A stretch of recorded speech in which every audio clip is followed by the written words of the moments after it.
Jiang Haoyi was just an ordinary 19-year-old high school student. His school life was simple. Wake up in the morning, head to school, and that was it. Haoyi liked living this way, a peaceful life where no one paid him much attention. It felt free and calm, and he thought it would be enough if things stayed like that forever. One day, while Haoyi was in class studying, a beautiful girl suddenly entered his classroom. Her name was Jia Zitao. The male students were shocked by her unexpected appearance. Everyone wondered why Zitao had come to their class and couldn't help but admire her figure.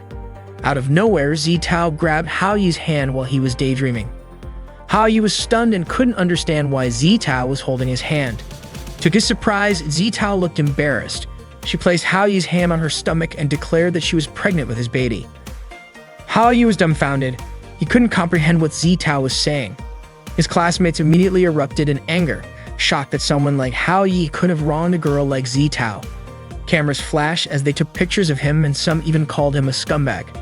Everyone was in disbelief that Haoyi could do something so outrageous. Zitao claimed that Haoyi's baby in her belly was already 3 months old and asked if he could feel it when he touched her stomach.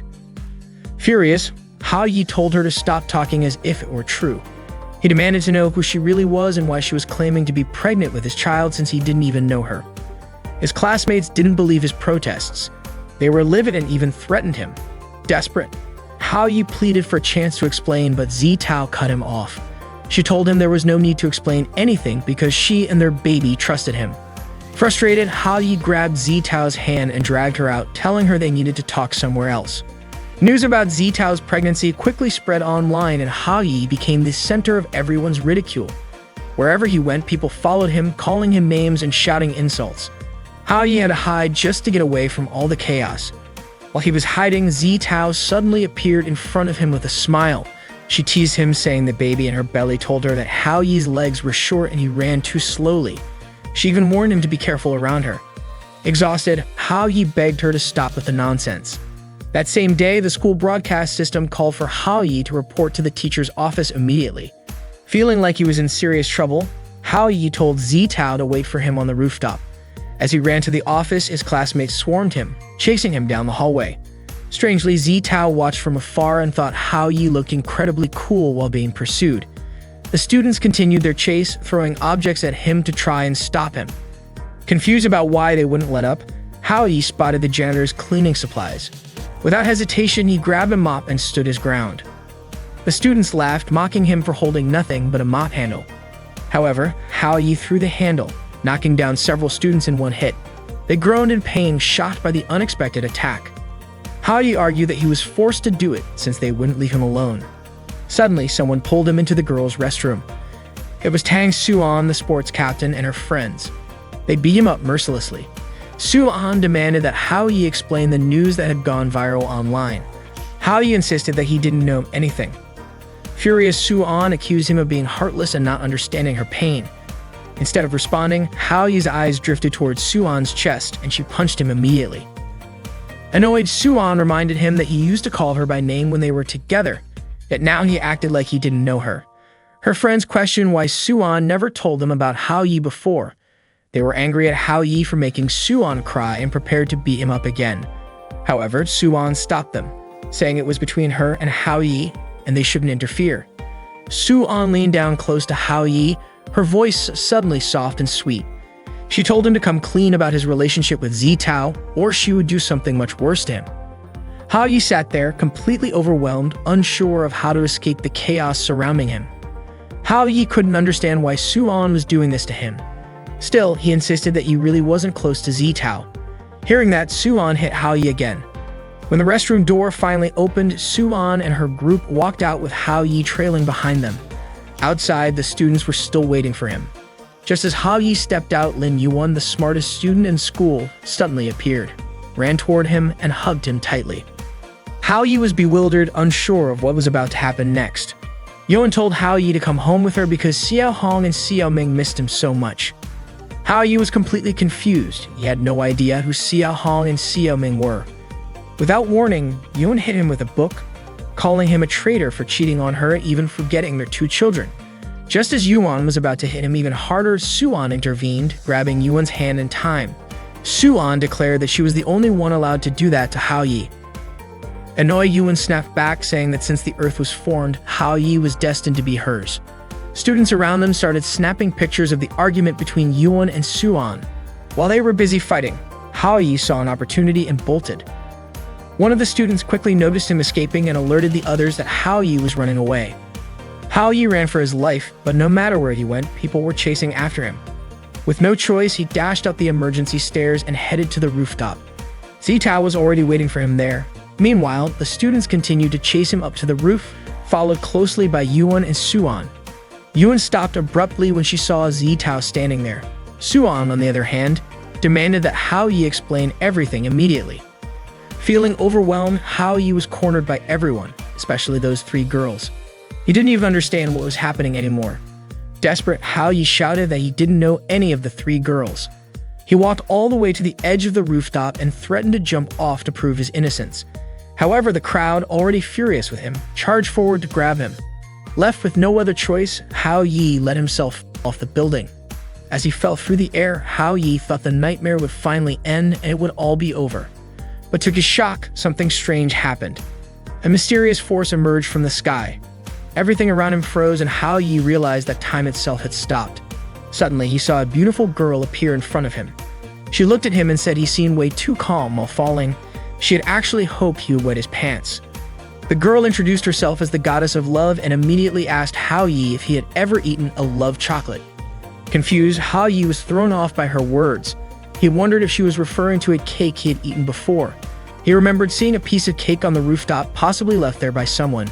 Since it would have been a waste to leave it, he decided to eat it. The goddess of love explained that the chocolate cake he ate had the power to make anyone fall in love. If Hao Yi ate it with a girl, then that girl would fall in love with him. Hao Yi was horrified as he realized he had shared the cake with the girls, and now they were all after him. He couldn't believe something so ridiculous was happening to him. Still in disbelief, Hao Yi asked himself if the goddess of love really existed in this world. But there she was, right in front of him as he fell from the rooftop.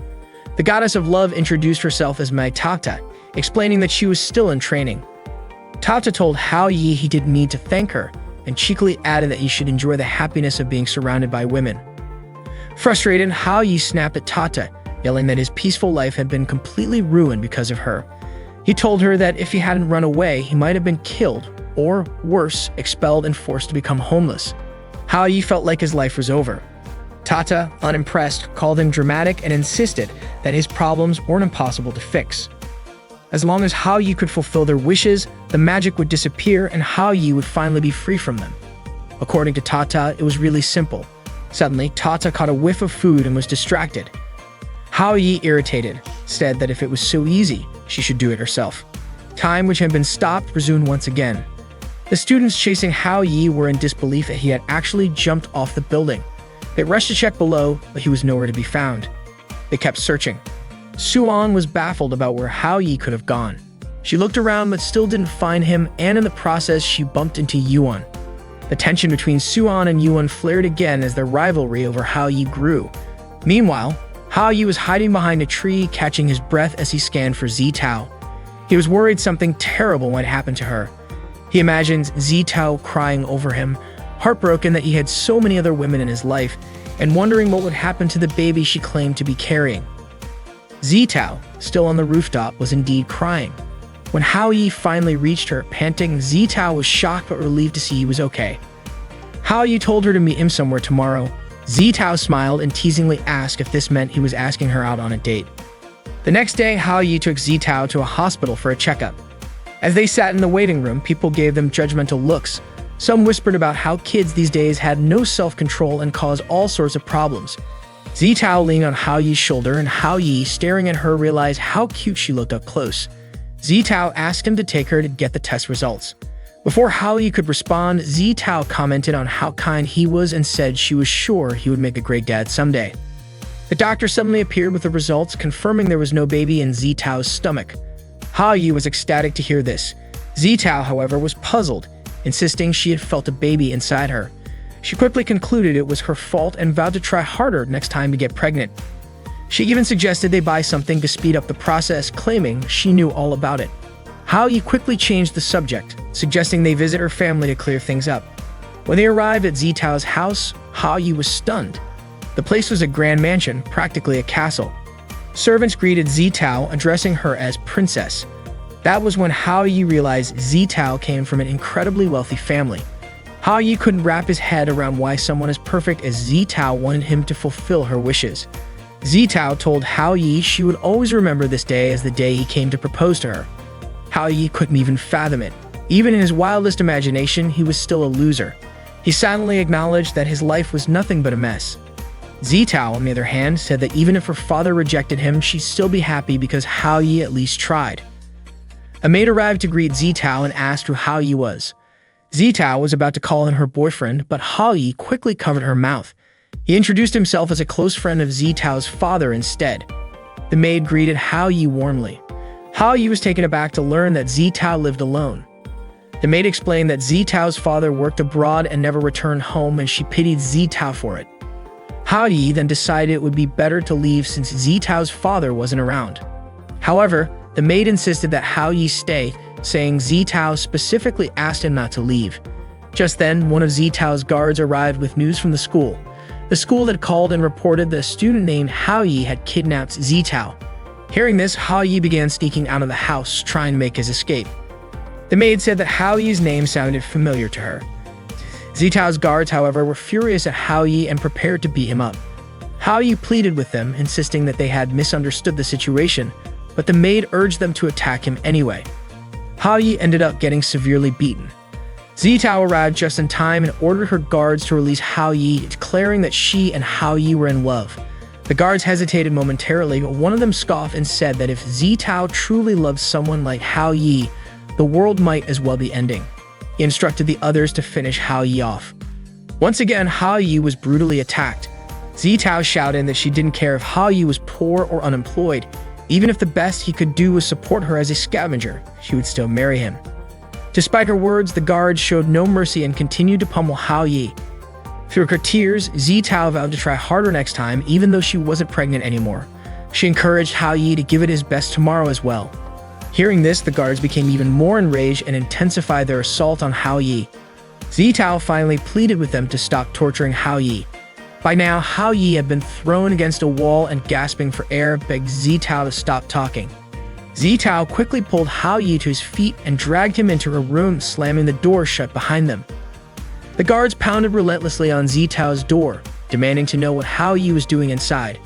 Zitao refused to open it and declared that her love for Hao Yi was pure and true. Hao Yi panicked, clamped his hand over Zitao's mouth, begging her to stop shouting. The guards outside kept banging on the door, warning Zitao not to fall for Hao Yi's tricks. Meanwhile, Hao Yi let out a frustrated sigh and accidentally noticed an old calendar sitting on Zitao's desk. On the calendar was a note marking the best day ever, the day she had lunch with her father. The guards continued to hammer on the door, while the maid called Zitao's father to report the incident. However, her father brushed it off, saying it didn't matter as long as Zitao was safe. He even told the maid to stop bothering him with such trivial issues. In a sudden burst of determination, Hao Yi flung the door open and snatched the maid's phone. He yelled into it, declaring that he was the one who had kidnapped Zitao and daring her father to come meet him. The guards, surprisingly impressed by Hao Yi's courage, decided to prepare a meal for him so he wouldn't be hungry when meeting Zitao's father. Not long after, 2 helicopters landed in the yard and several cars arrived to secure the property's entrance. Hao Yi braced himself, convinced that wealth could only be achieved through hard work. He knew he had come too far to back down now. Zitao's father finally arrived at the house, greeted with reverence by the guards as they lined up to welcome him. Zitao's father arrived in front of his house with his subordinates, and all the bodyguards respectfully greeted him. Hao Yi could feel the intimidating aura emanating from Zitao's father. Zitao's father remarked that Hao Yi was quite bold for summoning him. He then ordered his subordinates to keep an eye on Hao Yi. Hao Yi, feeling relieved that perhaps nothing would happen, quickly had his hopes dashed when Zitao's father commanded his men to teach Hao Yi a lesson. Once again, Hao Yi was surrounded and beaten up. Zitao tried to intervene, telling her father that Hao Yi was innocent. She showed him the results of her checkup, proving that she wasn't pregnant. This made Zitao's father stop his men, and he turned to Hao Yi, asking about his true intentions. Hao Yi then asked if he hadn't claimed to have kidnapped Zitao, would Zitao's father have come home to see her at all, or would he have just continued forgetting about her? Zitao's father was shocked by Hao Yi's words, and Zitao herself was deeply moved. Hao Yi continued, explaining that Zitao still needed her father, but her father couldn't see that. While Zitao's father had given her a luxurious house, personal bodyguards, and servants, and ensured she never went hungry, was that really what Zitao wanted? Hao Yi passionately argued that what Zitao truly desired was her father's love. Did you ever give her that love? Hao Yi shouted. Zitao was overwhelmed with emotion at Hao Yi's words. Zitao's father, furious, grabbed Hao Yi by the collar and yelled, "What do you know about love? Do you think money grows on trees?" Hao Yi pleaded with him to stop hurting his own family. He then showed Zitao's father a calendar from the previous year, marked as Zitao's best day. It made her father remember a joyful moment they'd shared together during a simple lunch. It dawned on him that what Zitao wanted most was to be with him. To others, that moment might not have seemed like much, but to Zitao, it was her biggest dream. Hao Yi asked Zitao's father to think it over. Even the maids and bodyguards were moved to tears by Hao Yi's sincerity. They praised him, saying he was a truly good person. Hao Yi then said his goodbyes, running off quickly in an attempt to escape. However, it turned out he was just running in circles and ended up right back where he started. Zitao caught up to him and placed a hand on his shoulder. Confused, Hao Yi asked how she caught up so fast. Zitao replied that she had simply taken the back door. Zitao thanked Hao Yi and kissed him, but suddenly, she disappeared. Hao Yi was stunned and wondered what had just happened. Had Zitao vanished? Out of nowhere, Tata appeared, explaining that Zitao hadn't disappeared. Instead, her magic had worn off. Tata congratulated Hao Yi for fulfilling Zitao's wish. Meanwhile, Zitao lay asleep in her bedroom. Her father approached her and asked if she'd like to have lunch with him. Tata admitted she was surprised Hao Yi resolved everything so quickly. Hao Yi grumbled that he simply hated overly complicated problems. He left in a hurry, muttering that his life had nearly ended because of Zitao, but was thankfully resolved in just 2 days. At least he didn't have to see Zitao sad anymore. Tata smiled at Hao Yi's seriousness. The next day, on his way to school, Hao Yi tripped and found a flyer that featured him being sought after as Yuan's husband. Flyers were scattered everywhere around the school. Hao Yi was dumbfounded and wondered what on earth was happening now. He didn't know when all this trouble would finally end, and even compared himself to the legendary king of a harem who achieved eternal happiness. If only that were true for him. Trying to avoid attention, Hao Yi covered his face and crept toward his classroom. He even resorted to crawling to his seat. Meanwhile, a girl was seen searching for Hao Yi, eventually discovering which class he was in. Hao Yi finally made it to his desk, but suddenly caught a familiar fragrance. He looked up to see Zitao standing in front of him, asking if he wanted to go out with her. Hao Yi was shocked and asked how Zitao could remember him. She smiled and replied, "How could I ever forget you?" She then thanked Hao Yi for everything he had done for her. Panicking, Hao Yi called out for Tata, who immediately appeared, freezing time. Hao Yi demanded to know what was going on, pointing out that Tata herself had said Zitao's magic had disappeared once her wish was fulfilled. Tata sheepishly admitted that she had forgotten to tell him something because he had left too quickly the day before. When the love magic ended, the enchanted memories also disappeared, but normal memories remained intact. Everything that happened during those 2 days would not be forgotten by Zitao, which meant that whatever feelings Zitao had for Hao Yi came from her heart alone. Before Hao Yi could complain to Tata about all the trouble, Tata suddenly disappeared and time resumed as normal. Just as Zitao was about to ask why Hao Yi had mentioned Tata, Hao Yi quickly brushed it off, saying it was nothing important. Zitao concluded that Hao Yi had agreed to go out with her. Out of nowhere, someone appeared and threw a knife that narrowly missed Hao Yi. The girl's name was Aoying Shili. She called Hao Yi honey and asked why he hadn't invited her on his date. Shili then interrogated Hao Yi about his relationship with Zitao. Terrified, Hao Yi stammered that it was all a misunderstanding. Shili, however, declared that she would clear up the misunderstanding herself. Without warning, she kissed Hao Yi fiercely on the lips, shocking their classmates, who shouted about how daring the two of them were. Shili then smugly asked Zitao if she understood now that Hao Yi belonged to her. Hao Yi, rendered helpless by Shili, desperately asked for help. Just then, Shili's mother appeared and smacked a bag into Shili's face, telling her to stop what she was doing. Shili, still recovering, asked what her mother was doing there. Her mother was stunned that Shili had traveled all the way from America just to see Hao Yi. Hao Yi nervously greeted Shili's mother, but both Shili and her mother immediately told him to be quiet. Shili's mother demanded that Shili return home, but Shili refused, boldly claiming that no one could stop her from being with Hao Yi. Shili's mother, clearly disapproving of her daughter's relationship with Hao Yi, insisted that Shili give up on him. The two began to fight right in front of everyone. Shili's mother easily won, leaving Shili lying on the ground completely defeated. The students wasted no time snapping photos of the spectacle. Shili's mother ordered her subordinates to take Shili away immediately. As she was about to leave, Hao Yi nervously asked if she was really going to take Shili back to America. Shili's mother simply replied, inviting someone and asking them to leave are two very different things. She then ominously advised Hao Yi to consider buying insurance. Terrified, Hao Yi muttered that his life might soon come to an end. As he turned around, Tata suddenly appeared in front of him, startling him. Frustrated, Hao Yi scolded Tata for sneaking up on him and told her not to pop out of nowhere like a ghost. Despite calling her sweet-looking like a goddess, he grumbled that her behavior was as scary as a ghost. From a distance, Zitao noticed Hao Yi seemingly talking to himself and wondered what he was doing. Curious, she approached him. Meanwhile, Tata asked Hao Yi if Shili had also eaten the magic chocolate. Hao Yi sighed, saying that Shili had always been like that, his scariest childhood friend.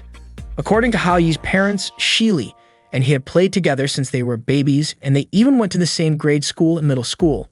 Just thinking about it made Hao Yi's head hurt. Suddenly, Hao Yi felt someone behind him.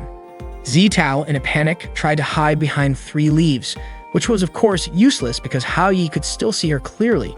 Embarrassed, Zitao said she didn't want to interfere with Hao Yi and Shili's relationship since they were childhood friends. Gathering her courage, Zitao told Hao Yi to forget about their plans for tomorrow, but Hao Yi, confused, said he had forgotten to discuss the time and place for their meeting. Apologizing, he admitted he wasn't good at choosing locations and asked Zitao to let him know if she had a place in mind. Hearing that, Zitao smiled and walked away. Tata, watching everything unfold, commented that Hao Yi seemed to be starting to like Zitao after everything they had been through. Annoyed, Hao Yi shot back that it was all Tata's fault for setting this up in the first place. He warned Tata to stop following him and stormed off. Hao Yi made his way toward the school rooftop, trying to clear his head. But on the stairs, he bumped into Suan. Without a word, Suan slapped him and ordered him to follow her immediately. Hao Yi ran into Suan on the stairs and Suan immediately slapped him. She coldly declared that their relationship was over. Hao Yi, unfazed, responded that he didn't care if they'd broke up and added that with such a harsh attitude, no one would ever like Suan. Furious, Suan stormed off, leaving Hao Yi stressed and frustrated. Tata appeared moments later, asking what had happened to Hao Yi in the short time she'd been gone. Hao Yi explained that he had just been slapped and dumped by Suan.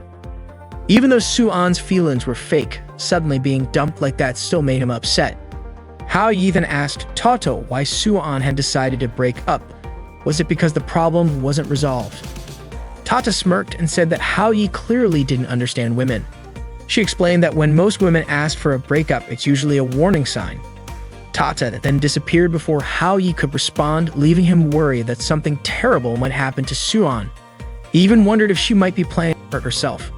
Later that afternoon, Hao Yi saw Suan punishing a group of boys by making them do push-ups. They looked utterly exhausted, struggling to complete the hundreds of push-ups Suan demanded.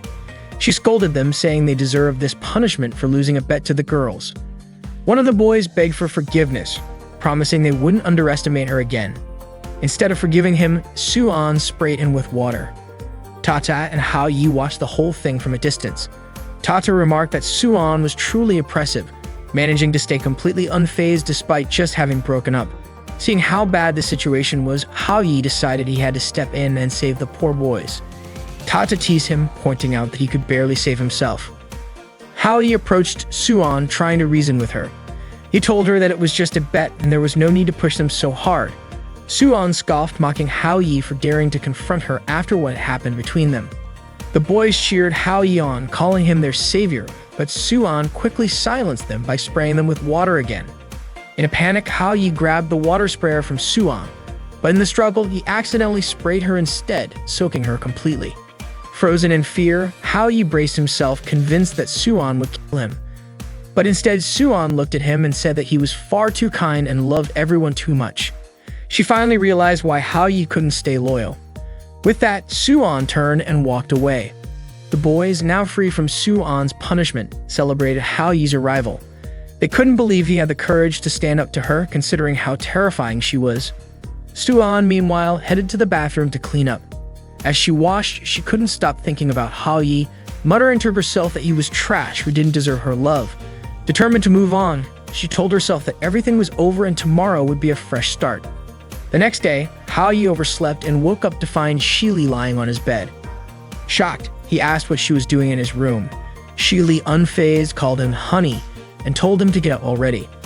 She asked why he was in such a hurry since it was Sunday. Then she playfully asked if Hao-yi had a date to go on. Hao-yi replied that he planned to buy some books and finish his school assignments. Hearing that, Shili left the room and locked the door behind her. Panicking, Hao-yi shouted that he didn't want to be trapped in his room on the day of his first date, but Shili calmly told him to relax and stay at home. In the living room, Shili ran into Hao-yi's parents. They asked where Hao-yi was, and Shili told them that he wanted to stay home and study. She also claimed that Hao-yi had asked her to buy some books for him. To ensure her plan worked, she asked them not to unlock Hao-yi's door. Hao-yi's mother, clearly suspicious, turned to her husband and said that their son was being seduced and asked why he wasn't advising him. Hao-yi's father shrugged it off, saying it wasn't such a bad thing to have a girl taking care of him. Annoyed, Hao-yi's mother compared him to Yun and scolded him for being so careless. Trying to change the subject, Hao-yi's father commented on how good the tea tasted. Meanwhile, Hao-yi pounded on his bedroom door, shouting for someone to let him out, but no one responded. Desperate, he climbed out the window and tried to sneak along the building's ledge. As he passed by the neighbor's window, the young child inside started crying and accused Hao-yi of being a pervert sneaking around. Hao-yi, exasperated, yelled back that he wasn't a pervert. He just needed to borrow their door to escape. Meanwhile, Zitao was still waiting for Hao-yi at the place they had agreed to meet. She had been waiting for quite a while and suddenly began to feel worried, especially since she couldn't stop thinking about the time Shili kissed Hao-yi in class the day before. She remembered how Shili had declared that Hao-yi belonged to her, and the fact that Hao-yi and Shili were childhood friends only made things worse. Zitao started to believe their meeting was no longer happening.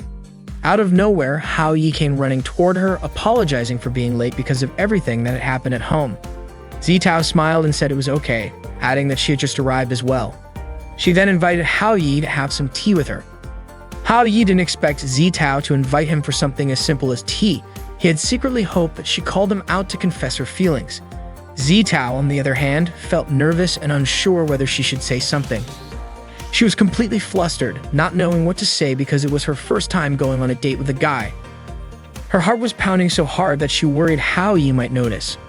Suddenly, Hao-yi placed his hand on Zitao's forehead to check if she was sick because her face had turned red. Without realizing it, their faces were so close that they found themselves staring straight into each other's eyes. Surprised, they quickly pulled back. Hao-yi apologized and Zitao, blushing even more, said that she was fine. Both of them looked away awkwardly, trying to hide how embarrassed they were. Out of the blue, Hao-yi remembered that there was an anime and manga festival happening that day. He excitedly asked Zitao if she wanted to check it out with him. Hearing that, Zitao smiled brightly and agreed. Meanwhile, Shili returned to Hao-yi's room, bringing him the books she had promised. But when she got there, she found the room empty. Thinking that Hao-yi was playing hide and seek with her, Shili muttered that she wouldn't let him win. At the festival, there were tons of visitors gathered around taking pictures of 3 cosplayers. They were chatting in a way that sounded like they were mocking Soo-an. It seemed like they didn't like her very much. As Zitao and Hao-yi walked past, many visitors turned to stare at Zitao, captivated by her beauty. Zitao really wanted to hold Hao-yi's hand, but she couldn't bring herself to do it. Hao-yi also wished Zitao would hold his hand, and for a moment, he thought about taking the initiative himself. But the crowd was too overwhelming, and the moment never felt quite right. Suddenly, a group of people came rushing through, shouting Soo-an's name. The crowd was so frantic that they bumped into Zitao, who nearly fell. Thankfully, Hao-yi quickly caught her before she hit the ground. Hao-yi was shocked to see that all these people were flocking to take pictures of Soo-an, the same Soo-an who had dumped him just the day before. At the festival, Soo-an looked incredibly sweet and charming, completely different from the strong and brash version of her at school. When Soo-an turned around and noticed Hao-yi standing there, she froze in shock. She hadn't expected to see him at the festival. At the anime and manga festival, Soo-an was cosplaying when she suddenly spotted Hao-yi arriving at the event. She wanted to chase after him, but the large crowd of visitors taking pictures of her made it hard to get away. Eventually, Suan managed to approach Hao Yi and immediately asked why he came to the festival. Was it just to make fun of her? Out of nowhere, Zitao called out to Hao Yi, saying that the visitors at the festival were really scary. They kept taking photos, which made Zitao anxious. Suddenly, Suan noticed some of her sports club members at the festival, so she quickly grabbed Hao Yi and Zitao to move them somewhere else. In the middle of the situation, Suan had no choice but to flash a sweet smile at the visitors, calling out her name. The crowd nearly fainted from how adorable she looked. Meanwhile, Shili had just arrived at the festival entrance. She was carrying a sword, and the visitors were in awe, thinking she was a cosplayer because she looked so cool. However, Shili wasn't there for fun. She came looking for Hao Yi, knowing he couldn't escape her. Suan pulled Hao Yi and Zitao into a room to avoid being seen by her sports club members. Hao Yi teased Suan, saying he didn't expect her to enjoy cosplay and that it actually suited her. Suan got annoyed, snapping back that Hao Yi was still making fun of her. Hao Yi denied it, saying he wasn't mocking her, he was complimenting her. Suan then covered Hao Yi's mouth and grumbled that she wouldn't be hiding like this if it weren't for him. Hao Yi asked why she needed to hide since she looked cute. Hearing this, Zitao began to think that maybe Hao Yi had a thing for cat costumes. Suan then admitted that she didn't actually like doing this. Ever since she started school, the girls in their class were constantly harassed by the boys. At first, the boys were just staring at the pretty girls. But then two girls who weren't particularly attractive and were more muscular showed up. The boys immediately chased those two girls away. They didn't stop there. The boys continued to bully them, calling them ugly and claiming they were full of viruses. The two girls were insulted, splashed with water, and treated like trash. They ended up crying because they couldn't stand the bullying anymore. Seeing this, Suan was furious and immediately stepped in to teach the boys a lesson. She fought off the boys, which left the two bullied girls amazed. Suan then asked them if they didn't want to fight back. The two girls said Suan was incredible and that they wanted to follow her. From that day on, Suan protected the girls at school. Everyone started to see her as a role model, so she couldn't let them see her in cute outfits like this.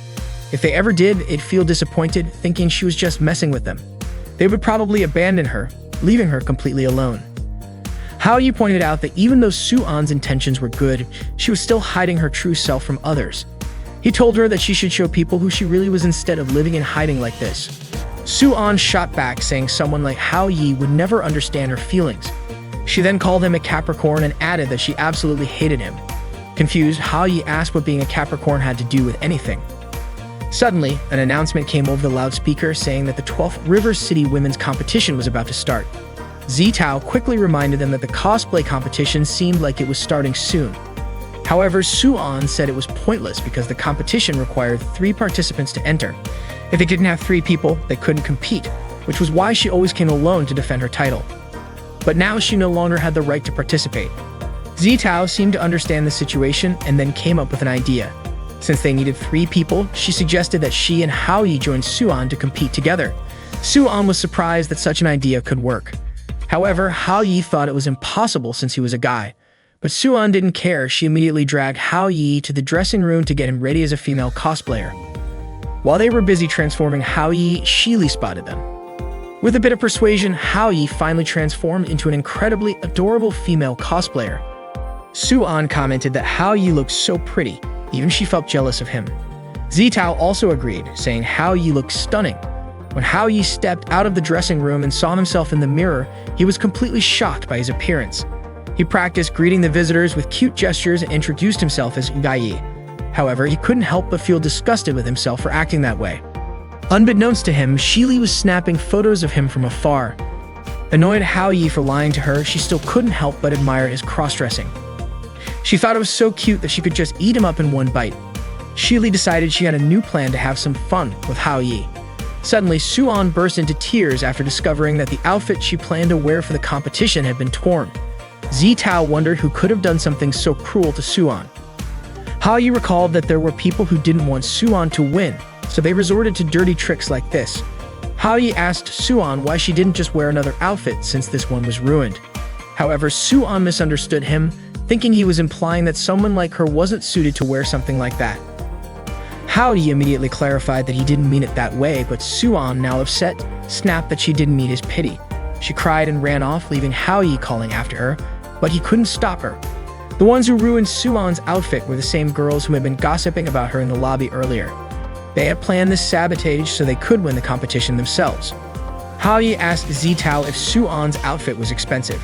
Zitao explained that the first time Suwon won, it was because she wore a costume she had made herself, which was irreplaceable to her. Suwon dropped the torn outfit and ran outside. Haoyi finally understood why Suwon was so determined to protect her secret. She was very careful about how others saw her. At that moment, Suwon seemed to have lost the will to fight back, but what mattered most was that they still needed to participate in the competition and win it. While in the bathroom, Haoyi tried to recall what a cosplayer needed to do. First, introduce themselves, then showcase their unique appeal as the main attraction. He still hadn't found Suwon, and Zitao hadn't managed to find a suitable outfit yet. It seemed like Haoyi would have to go on stage first. Suddenly, Tata appeared, startling him. Haoyi reminded her that she was in the men's bathroom. Tata nonchalantly asked if Haoyi was having trouble. Haoyi asked her how he could win the cosplay competition and surprise everyone. An idea popped into his head as he thought about the concept of surprises, and he stared at Tata. Feeling awkward under Haoyi's gaze, Tata squirmed uncomfortably. The Anan cosplay competition for women finally began, and Haoyi, now introducing himself as Yai, had to go first. He felt a little nervous because the crowd was huge. Some girls mocked the silly name he used, asking if his stupid disguise was aiming for first place. They jeered at him, making fun of his efforts. Determined, Haoyi reassured himself that he could do this. As he stepped onto the stage, he felt incredibly nervous under the stares of the audience and the constant flash of cameras. He tried to greet them, but in his nervousness, he tripped and fell. The crowd erupted into laughter, calling him useless and pathetic.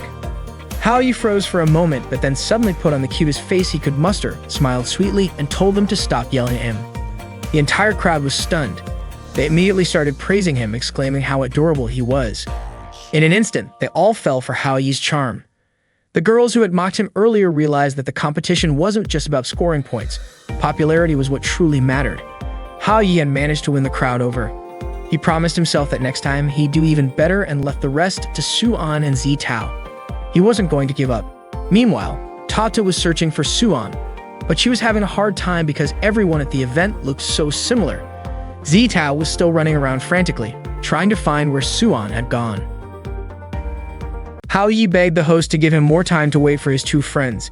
He kept pleading for just a little more time, but the host refused, saying that 3 groups had already performed and they couldn't keep delaying Haoyi's group. If this continued, Haoyi's group would be disqualified from the competition. The host urged Haoyi to resolve his group's issues quickly.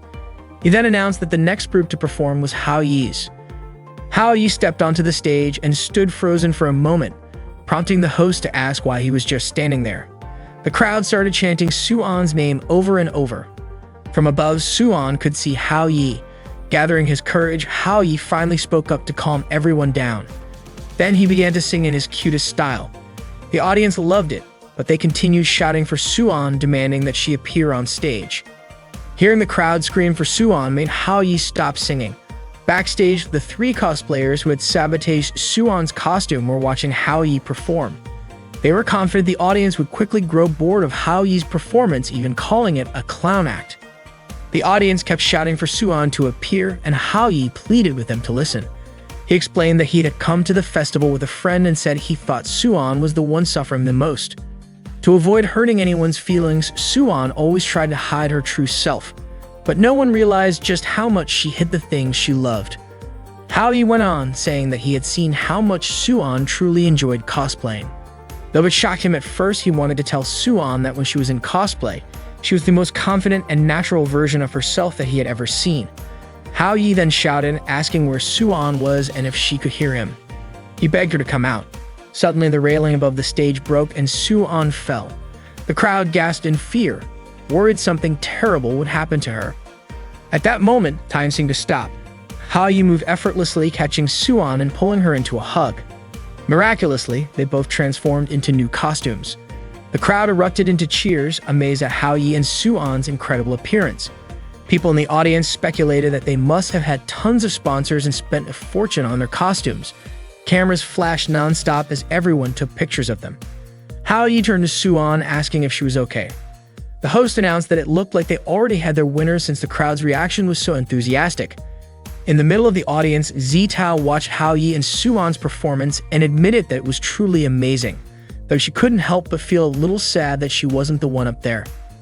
The host even joked that he never expected Hao Yi to know magic tricks.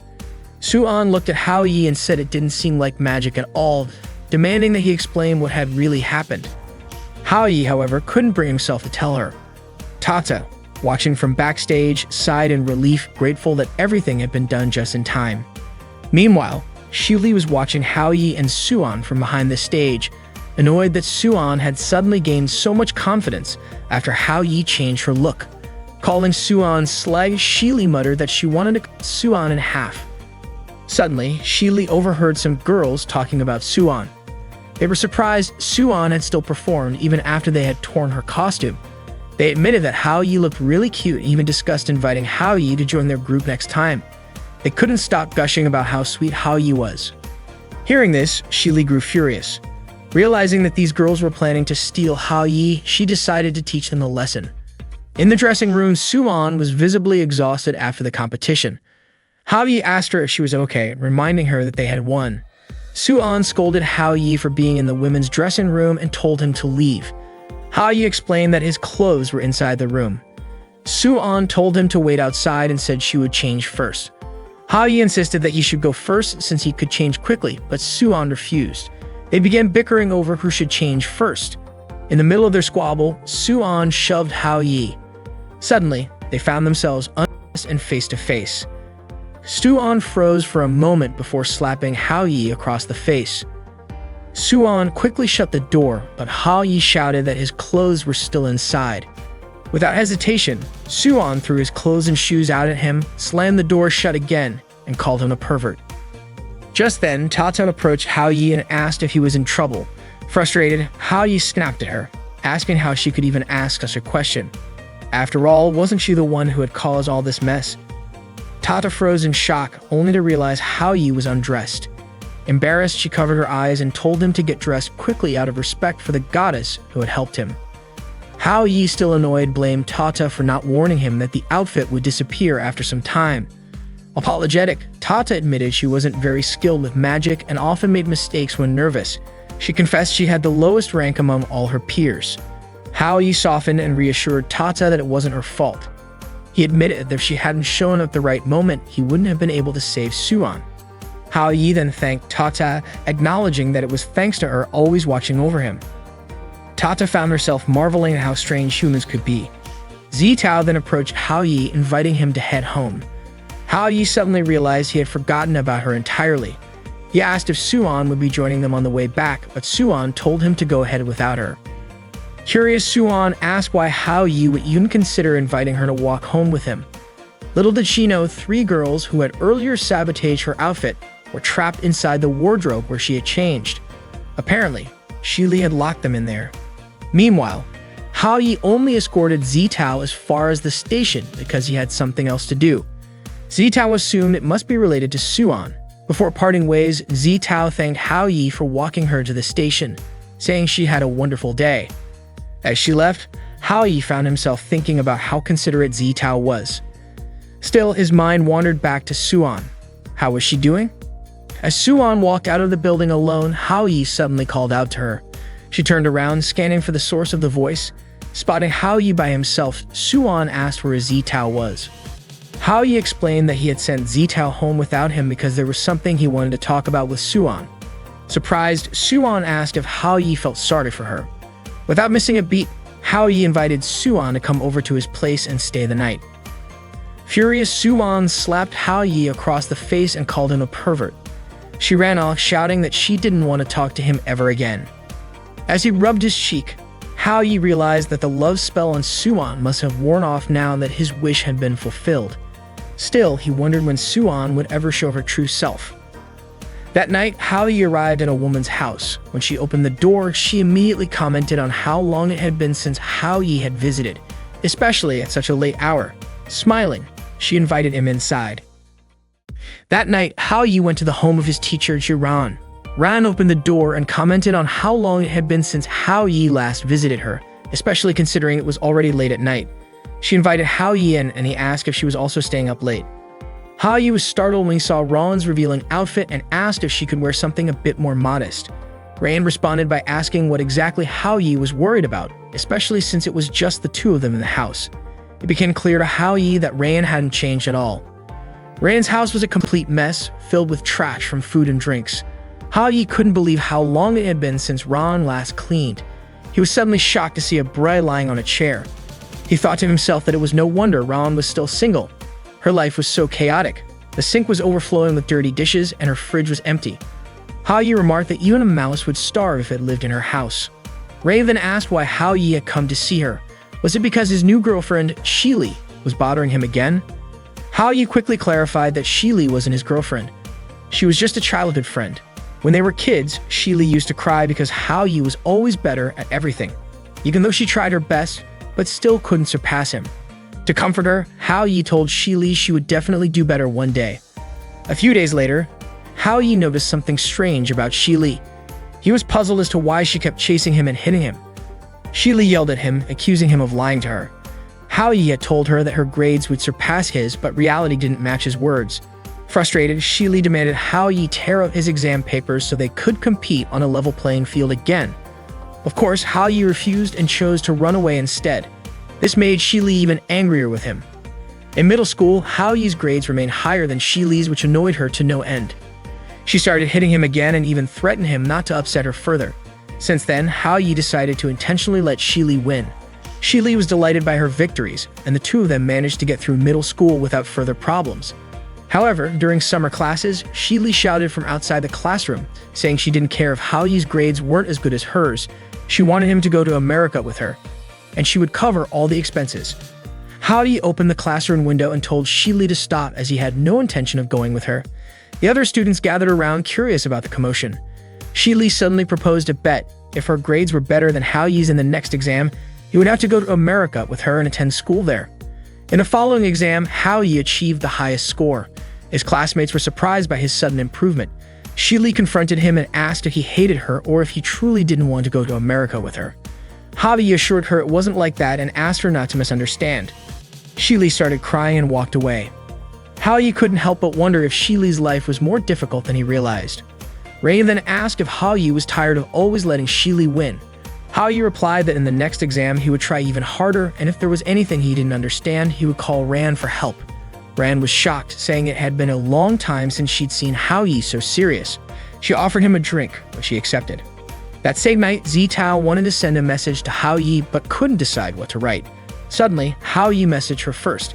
Zitao felt touched by Hao-yi's thoughtfulness. Even though she was happy that Hao-yi had helped Suan, she secretly wished she could have Hao-yi all to herself. Meanwhile, a drunk Ron started getting closer to Hao-yi. He told her to stop acting wild because it wasn't funny at all. He explained that he came over because of a friend. Hearing the word friend, Rain began to wonder if Hao-yi had someone else in mind. She mentioned that Hao-yi was quite attractive, and because he was kind and friendly, it wasn't surprising if he had made girlfriends. Hao-yi asked her to stop saying nonsense, especially since he considered himself a loner. Rain eventually fell asleep from drinking. The next morning, when Hao-yi was about to leave, Rain intentionally called out to him loudly, referring to him as darling. Everyone nearby started gossiping, calling Hao-yi a shameless young man, assuming he was in a relationship with an older woman. Frustrated, Hao-yi ran away to avoid further embarrassment. That day, Suan was leading a training session with her sports club members. Her leadership style had softened a bit compared to before. Two male students noticed the change, commenting on how Suan had looked intimidating and stern during practice just the week before. Suddenly, Suan approached them, noting how energetic they seemed. Without warning, she punished them by assigning them an extremely heavy weight to lift. Everyone cheered for the two male students as Suan encouraged them, saying that since they were training with the girls, they needed to set a good example. The boys muttered that Suan's idea of encouragement was more like torture. Suan overheard them, smirked, and playfully tickled one of them before patting his back and telling them to give it their all. Hao-yi then arrived looking for Suan. Without hesitation, Suan dragged Hao-yi outside. Hao-yi asked why she was pulling him away. Suan replied that they had already broken up and it would be awkward if others saw them together. She suggested they talk elsewhere. Out of the blue, Hao-yi announced that he wanted to challenge the entire club to a bet. He explained that he would compete against anyone in the club, and the loser would have to fulfill the winner's request without question. Hao-yi then laid out the rules. if any of them outperformed him in the upcoming midterm exams, they would win. Suan's friends were confused about why Hao Yi was dragging them into it. Hao Yi continued, adding that if he didn't get the highest score in the school, they would also win. He teased Suan, asking if those rules weren't already in her favor. The male students thought Hao Yi was crazy, calling it academic suicide, especially since Lin Yuan was ranked first in the school. Hao Yi asked who among them would step up to protect Suan. Suan was baffled by Hao Yi's logic. It was clear he would lose, especially since one of her subordinates, Xiao Xu, was in the school's top 10 rankings. Suan's friends urged her to accept the challenge, promising they would back her up. Suan reluctantly agreed. Hao Yi left, saying he would return in a week. From that moment on, Hao Yi focused entirely on studying. Later, Hao Yi was studying in the library and Zitao happened to be there too. She overheard some students talking about Hao Yi, saying he had made a bet with Suan. They mentioned that if Hao Yi didn't get the top score, he might even get expelled, which was why he was so determined to study. Suan observed Hao Yi from behind a bookshelf, still unsure of what was going through his mind. That evening, heavy rain poured down unexpectedly, even though it had been sunny earlier. Hao Yi, still studying, decided to go to bed early to prepare for the exams the next day. As he moved to close his window, he noticed Shili standing outside in the rain. Without hesitation, he grabbed an umbrella and went downstairs to meet her. Seeing Hao Yi, Shili ran toward him and hugged him tightly. She confessed that someone had insulted her again and asked if she was a disappointment despite her efforts to change. Hao Yi understood how Shili felt. He assured her that she wasn't a disappointment and embraced her, telling her to stop dwelling on negative thoughts. That morning, Hao Yi was on the train heading to school. Still groggy from the night before, he recalled how he had escorted Shili home. Shili's mother had thanked him, explaining that Shili had been unwell lately and she couldn't let her go to school alone. Meanwhile, Suan was washing her face, her mind wandering to thoughts of Hao Yi, when suddenly, one of her club members informed her that Hao Yi had just arrived at the school gate. Zitao approached Hao Yi, noting that he looked exhausted. Concerned, she asked if he was sure he could handle the exam in his condition. Hao Yi reassured her that he was prepared. Not long after, Suan and her sports club members intercepted him. Suan told Hao Yi that he still had a chance to change his mind, but one of her clubmates interjected, saying it was already too late. They were eager to see him fail. Hao Yi didn't say a word and simply walked past them, prompting the club members to call him a coward. Suan, however, remained curious about what was going through his mind. The exam began with Ran supervising Hao Yi's class. She suspected that once Hao Yi focused, he might surprise everyone. To Ran, there was something undeniably endearing about Hao Yi. Before long, Hao Yi left the exam room. Suan's friends assumed he had given up. When the exam concluded, relief spread among the students. As everyone felt the weight of the exam lift, Suan noticed Hao Yi and thought about approaching him, but Zitao beat her to it, leading Suan to change her mind. Hao Yi asked Zitao for help picking something out specifically. He wanted her to choose some clothes for him. The next day, Suan and her sports club were practicing as the exam results were set to be announced. The club members were confident that Hao Yi would lose, assuring Suan that she shouldn't worry about their bet because Xiao Xu would undoubtedly come out on top. They believed there was no way Hao Yi could outperform Xiao Xu. To everyone's surprise, Hao Yi arrived holding a cosplay outfit. He declared that Suan had lost the bet, and as her punishment, she would have to wear the outfit for 2 weeks. Shock rippled through the group. They mocked Hao Yi for having such a disgusting hobby and couldn't believe he had actually won the bet. Xiao Xu immediately checked the exam results and proudly announced she had ranked 5th. Hao Yi smirked and casually told them to check the top spot. Everyone was stunned when they saw that Hao Yi had achieved first place with a perfect score. Hao Yi confidently told them they already knew the outcome and left it up to Suan, as their leader, to handle the rest. Some members accused Hao Yi of being a pervert, questioning the legitimacy of his results. Suan, however, agreed to fulfill her punishment without hesitation. As Hao Yi walked away, he suddenly remarked that someone once told him there's nothing wrong with a man being a little perverted. He added that he didn't think there was anything strange about wearing the outfit. Suan's friends later approached the school administration to challenge Hao Yi's results, but the school confirmed there was no issue with his scores. They had verified his results with all the teachers, and there was even his signed acknowledgement. One of Suan's friends suggested Hao Yi might have cheated. However, Rayan dismissed the idea, confidently stating that no matter how challenging the exam, Hao Yi would never resort to cheating. It simply wasn't his nature. Ran then asked them all to leave. It wasn't just the students doubting Hao Yi. Some of the teachers still couldn't believe it either. When the announcement board showed Hao Yi's name at the top of the rankings, the students gathered around in shock, questioning whether he had actually refrained from cheating. Meanwhile, murmurs spread that Suan, the sports club president, had lost a bet. Suan stood nearby wearing the cosplay outfit and holding a brochure for the sports club with a forced smile. Male students immediately flocked to her, intrigued enough to consider joining the club. Suan's friends pitied her, blaming Hao Yi for the embarrassing situation. As Hao Yi approached her, he noticed for the first time that the outfit she wore was actually from an anime festival. Curious, he asked her how the clothes he'd given her were holding up. Suan complained that they were too tight. Hao Yi, unfazed, announced to everyone that Suan would be wearing that outfit while recruiting new members for her club. He leaned in and whispered to her, "From now on, it's all up to you." Suan then stepped forward, acting cute and cheerful to promote the sports club. Her performance earned praise from the onlookers, and Suan smiled with relief, even thanking Hao Yi. From afar, a girl watched them, wondering if Hao Yi had completely forgotten about his family. Later that evening, Hao Yi felt drained. He confided in Tata, telling her about the 2-week cosplay punishment he'd given Suan. Tata teased him, saying that he was already losing his edge with Suan, and that he couldn't use the same trick twice. Confused, Hao Yi pondered whether he needed a new plan. Suddenly, Zitao showed up and asked what was going on.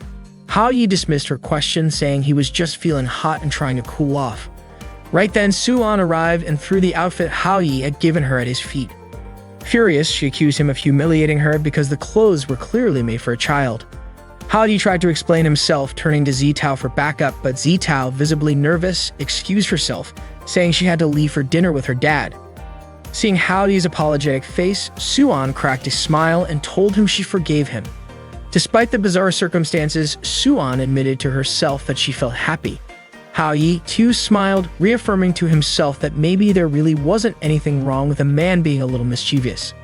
The next day, while walking down the school hallway, Tata asked Hao Yi about who Shili had been talking about the previous night. Hao Yi replied that Shili was talking about her boyfriend. Tata was shocked, assuming Shili had been referring to Hao Yi. Laughing, Hao Yi clarified that he wasn't Shili's boyfriend. It was actually her ex-boyfriend she had been talking about. If it weren't for that guy, Shili wouldn't have ended up in her current situation. Out of nowhere, 2 little kids ran up to Hao Yi, calling him Dad. Hao Yi was utterly stunned, especially when Lin Yuan appeared alongside them. Yuan then said they were his children. This revelation shocked Hao Yi so much that he felt his soul leave his body, but Tata caught his spirit and put it back. Yuan explained that Hao Yi had left home and forgotten about his 2 children. Hao Yi remembered Yuan had once mentioned their children's names were Ming and Hong. Smiling behind Yuan, Tata seemed amused. Hao Yi quickly told her to keep quiet, adding he'd deal with her later. Misunderstanding, Yuan looked hurt, thinking Hao Yi was directing his harsh words at her. Hao Yi hurried to clarify that he wasn't speaking to Yuan. Yuan then asked if Hao Yi could come home that evening. Just then, Ming complained he was hungry. Hao Yi suggested that Yuan take Ming and Hong to get some food from the front of the school while he handled something important. He promised to meet them at the school gate and asked the kids to call him uncle while in public. After they left, Hao Yi confronted Tata, visibly irritated. He demanded to know how much more she was hiding from him and why she kept complicating his life. Tata apologized, saying she'd been too busy to inform him earlier. She explained that the contract's primary purpose was to fulfill the wishes of the girls involved. If time passed and the contract remained unfulfilled, the magic would activate and their wishes would automatically come true. Hao Yi was baffled and frustrated, struggling to comprehend how such a ridiculous rule could exist. Worse, fulfilling these contracts seemed to be cutting his lifespan in half. Tata calmly said it wasn't as bad as it seemed, and in Hao Yi's words, could simply be considered delusions manifesting. Meanwhile, Yuan showed Ming and Hong the school announcement board, pointing out that their dad, Hao Yi, was ranked first, while Yuan herself was second.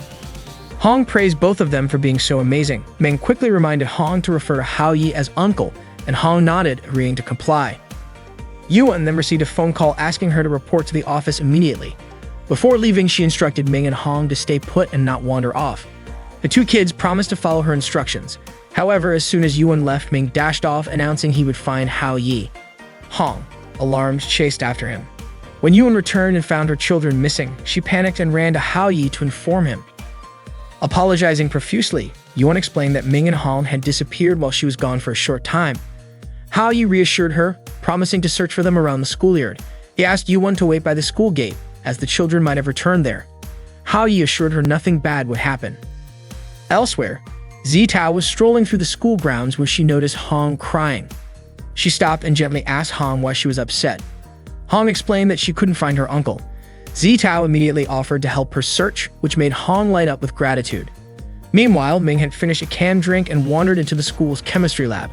Imagining himself as a superhero, he accused the people inside of being villains who had kidnapped his dad. The lab workers, confused, told him to leave. But in Ming's mind, this was a battle against evil. He hurled marbles at them, one of which hit a chemical flask, causing a reaction. To Ming, this was a triumphant explosion signifying his victory.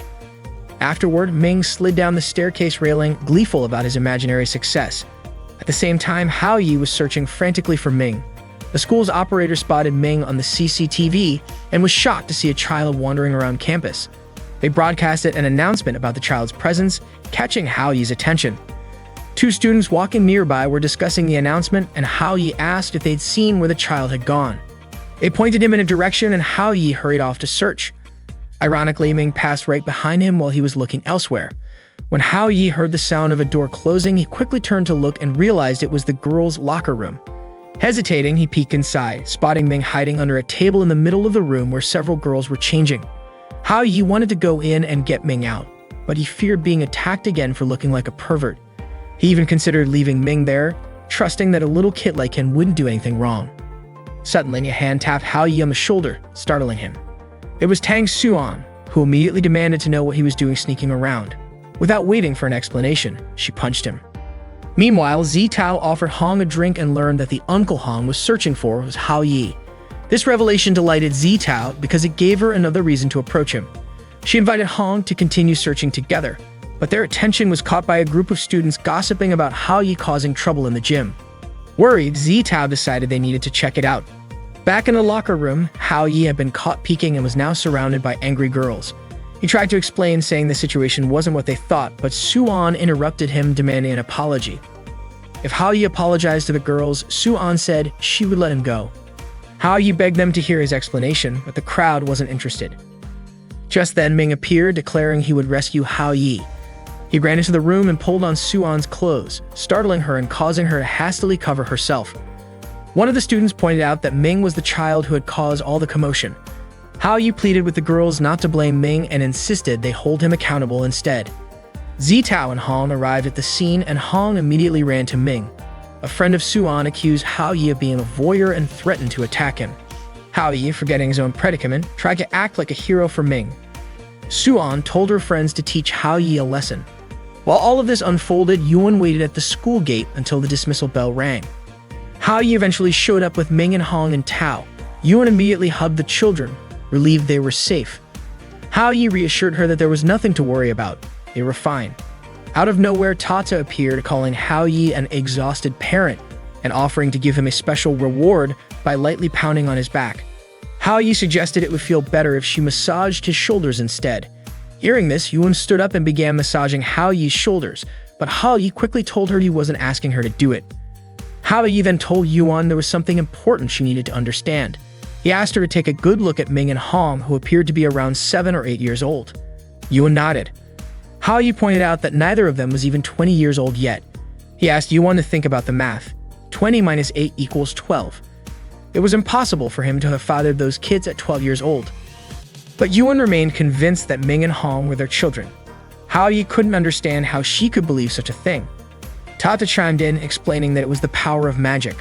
Hao Yi demanded Tata undo the magic immediately, but she warned him that if she did, Yuan would lose her sense of self. Everyone interacting with Yuan had already fallen under the magic's influence, including possibly her family. Yuan, unaware of Tata's presence, asked who Hao Yi was talking to. Hao Yi brushed it off, offering to take her home. Yuan hesitated, but eventually admitted she didn't mind him coming back, though she didn't know how to react after he'd been gone for so long. Still, she thought it would be a good idea for him to come home. The group walked together to Yuan's house. At the door, Yuan knocked while Hao Yi nervously wondered if her family had been affected by the magic or not. When the door opened, a knife flew past, narrowly missing Hao Yi. Yuan, unfazed, asked her mother what she was cooking because it smelled delicious. Her mother, glaring sharply at Hao Yi, coldly said, "So you finally decided to come home." That evening, Hao Yi returned to Yuan's house, where he was greeted by a knife thrown by Yuan's mother. She angrily called him a scoundrel. The magic's influence had altered her memories. Hao Yi tried to address her as auntie, but Yuan's mother quickly corrected him, demanding he call her mother.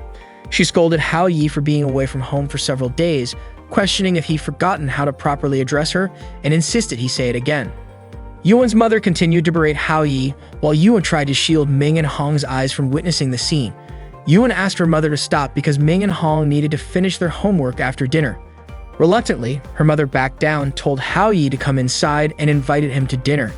Hao Yi thanked her, almost addressing her as auntie again, but quickly corrected himself, calling her mother. It was Hao Yi's first time seeing Yuan's modest home. Yuan prepared dinner and warmly welcomed Hao Yi back. Meanwhile, in her room, Zitao was debating how to approach Hao Yi. She wanted to invite him on a date next Sunday, but couldn't muster the courage to ask him directly. She considered calling him, but worried it might disturb him, especially if he was already asleep. She also feared rejection if she brought it up. Zitao felt utterly confused about what to do. Back at Yuan's house, Hao Yi suddenly sneezed, a sign someone might be thinking about him. Yuan asked if he had caught a cold. Hong innocently suggested that Hao Yi would feel better if Yuan kissed him. Embarrassed, Yuan told the kids not to say such things and instructed them to finish their chores. While cleaning, Yuan and Hao Yi's hands accidentally touched, making them both feel awkward. Yuan's mother noticed the subtle interaction and announced that she was heading to her aerobics class at the plaza and would be back late. Ming asked Hao Yi for help with his homework, explaining that he had been trying to solve the problems every night. Yuan told the kids to go to bed soon and not to bother Hao Yi, but the children were eager to play with him since it was Saturday the next day. Unexpectedly, Yuan began changing her clothes in front of Hao Yi. Flustered, Hao Yi quickly urged the kids to follow Yuan's instructions and head to bed. He then left the room to watch TV. On the news, a segment aired about a young unmarried couple in their 20s who had eaten forbidden fruit. Hao Yi was puzzled by the relevance of such a story. Yuan, now dressed in a revealing outfit, approached Hao Yi and suggested he rest since she doubted her mother would return that night. Hao Yi was startled and wondered if Yuan was implying he should share a bed with her. The thought overwhelmed him. Yuan apologized for the house being too warm and began fanning Hao Yi. Her kindness and gentle nature struck him, and for a brief moment, Hao Yi thought he'd be lucky if Yuan were his wife, but he quickly shook the thought from his head. Noticing Hao Yi suddenly banging his head, Yuan asked if he was uncomfortable staying at her house. As she moved closer, Hao Yi's heart raced. Just then, his phone rang, breaking the tension. Hao Yi told Yuan he needed to take the call. It was Zitao. She apologized for calling so late, asking if she was disturbing him. Hao Yi reassured her she wasn't and asked why she was calling. Zitao shyly asked if Hao Yi was free on Sunday and invited him to Heizu Amusement Park. Hao Yi agreed to the plan. Unbeknownst to him, Yuan had overheard the conversation and was standing right behind him. She asked what was going on. Startled, Hao Yi stammered that someone had simply asked him to return home. Yuan then asked Hao Yi to promise her that he would take the kids to Heizu Amusement Park on Sunday, since it had been a long time since they'd gone anywhere together. Hao Yi was confused because he had already agreed to meet Zitao on Sunday. He felt torn, caught between two conflicting thoughts. On one hand, he had to take care of the kids since they were supposedly his, and as a father, he couldn't neglect his responsibilities. On the other hand, Hao Yi realized that these children weren't actually part of his life, and he needed to make Zitao, the beautiful and wealthy woman, fall in love with him. That way, Hao Yi's position would dramatically rise to the top. His mind was racing back and forth between whether to spend the day with Yuan or with Zitao. In the end, Hao Yi decided to go with Yuan. Yuan, however, reiterated that they would be bringing the kids along. Meanwhile, Zitao was busy picking out an outfit for her date with Hao Yi. Suddenly, Hao Yi called her. He apologized for calling so late, but Zitao said it was fine since she hadn't gone to sleep yet. Hao Yi was about to explain his plans for Sunday, but paused when he remembered what Zitao's maid had said, that Zitao didn't have many friends and often felt sad being alone at home. Suddenly, Zitao started crying and said that if Hao Yi was too busy, he didn't have to come. Hao Yi immediately decided that he wouldn't be late and reminded Zitao not to be late either. Zitao smiled, and Hao Yi couldn't believe how those words came out of his mouth so naturally. As Hao Yi walked home, Yuan told him to be careful on the road. Hao Yi, walking home, was deep in thought, realizing he had to handle both situations at the same time. Sunday arrived. By 8:50 a.m., Hao Yi, Yuan, and the kids had already arrived at Haesu Amusement Park. Ming and Hong were really excited to see all the rides there. It wasn't long before the clock hit 9 o'clock a.m., marking the start of Hao Yi's operation. Ming asked which ride they would go on first. Hao Yi suggested they start with the Ferris wheel to get a view from the top. They were amazed by how high the ride went. Hao Yi had already planned everything out. He needed to meet Zi Tao at 10 o'clock a.m. So the plan was to take them on one ride after another for the next hour. While riding the water wheel, Hao Yi got scared and accidentally hugged someone's leg, thinking it was a pole. The person turned out to be someone's boyfriend, and he got angry at Hao Yi for grabbing his leg. Hao Yi quickly let go. Yuan was upset and asked what Hao Yi had done in front of the kids. She immediately scolded him. When they got off the water wheel, it was 9:27 a.m., meaning Hao Yi didn't have much time left. Yuan asked if he was okay. Hao Yi reassured her that he was fine and suggested they continue with the next rides. They went on various attractions, spinning teacups, swings, roller coasters, and other extreme rides, until 9:53 a.m. After all those rides, Hao Yi felt really nauseous. Yuan asked if he was alright, but Hao Yi couldn't answer. He just covered his mouth and rushed to throw up. Suddenly, food started raining down on Hao Yi. Tata appeared and commented, saying life was short, so why was Hao Yi suffering like this? She said all the food was for him. Hao Yi, irritated, told Tata not to mess with him. Then, a watermelon fell on his head. Tata explained that she came to offer advice, but Hao Yi hadn't even thanked her. Hao Yi replied that he didn't have time to talk to her since he only had 10 minutes left and needed to meet Zi Tao. Tata asked if Hao Yi was sure about his plan and if he needed help. Hao Yi responded by saying Tata shouldn't underestimate people, and from then on, he just wanted to follow his lead. Hao Yi's plan was simple. At 9:53 a.m., he would sneak out of the souvenir shop. At 9:55 a.m., he would jump the fence from the alley to the plaza. At 9:57 a.m., he would pass through the carousel area. At 9:58 a.m., he would quickly pass the vendors. At 9:59 a.m., Hao Yi would still have 1 minute to meet Zi Tao. Hao Yi hopes Zi Tao would be like most girls and show up a little late for a date. That would give him just enough time to fix his hair. Finally, at 10 o'clock a.m., Hao Yi met Zi Tao. It was exactly 9:59 a.m. and Hao Yi still had 1 minute left before meeting Zi Tao. He thought Zi Tao would probably be like most girls and show up a little late for their date. Finally, Hao Yi arrived on time to meet her. Apologizing for making Zi Tao wait, he was surprised when she said it was her fault for arriving too early. For Zi Tao, the date that day was incredibly special because there was something important she wanted to share. Hao Yi began to wonder if that important thing might be a confession. Zi Tao, on the other hand, felt unsure of what to do. She thought about confessing her feelings to Hao Yi but felt too nervous to go through with it. Just as Zi Tao was debating with herself about whether or not to confess, someone suddenly approached them. The person mentioned that the amusement park was holding a photography event and asked if they were interested in having their picture taken. They advised Hao Yi and Zi Tao not to look too stiff, since it wasn't supposed to be like an ID photo. The photographer even asked them to stand closer together, saying couples should look intimate. As Hao Yi and Zi Tao moved closer, the photographer insisted they get even closer, adding, "Aren't couples supposed to look affectionate?" Hao Yi thought the photographer must have assumed they were a couple. He couldn't help but wonder, could someone as wealthy and elegant as Zi Tao really fall for me? Then, to his surprise, Zi Tao posed by hugging Hao Yi and asked if that was the kind of pose the photographer had in mind. The photographer gave a thumbs up and prepared to take their photo. Suddenly, a gust of wind blew Zi Tao's hat off and Hao Yi instinctively caught it. In doing so, his face accidentally moved closer to hers. Zi Tao smiled, thanked him, and unexpectedly kissed him. Hao Yi rushed to the restroom to splash water on his face. He was puzzled by Zi Tao's behavior. Why did she kiss me all of a sudden? He found it hard to believe that the most beautiful girl in school could like him. It seemed impossible and made no sense at all. Out of nowhere, Tata appeared and teased Hao Yi, calling him a fool and saying even a god wouldn't be able to save him. Hao Yi asked if it was all just a coincidence. After all, everything he did was just to help Zi Tao, so there was no reason for her to fall for him. It simply didn't make sense. If it were true, then all the single guys in the world would be doomed. Hao Yi concluded it must be the effect of the chocolate cake. But Tata rolled her eyes and insisted that the chocolate had nothing to do with Zi Tao's actions. She called Hao Yi stubborn and reminded him she had explained everything to him before. Tata then asked, "Don't you realize all the girls are into you? All their affection is piling up and it's only a matter of time." Hao Yi suddenly remembered he was almost out of time. Yuan and the kids were probably still waiting for him. He quickly headed to the souvenir shop to pick out some gifts. As he browsed through the items trying to choose the perfect ones for the kids, Zheng Dong appeared and called out to him. Zheng Dong asked what Hao Yi was doing there. He then said there was something serious he needed to discuss. Hao Yi sensed it was something important. Zheng Dong explained that Du Yus had returned from America and he was certain Yus would hurt Shi Li again. Zheng Dong declared that no matter what, he wouldn't let that happen. Hao Yi tried to calm him down, saying there was no guarantee things would turn out the way Zheng Dong imagined.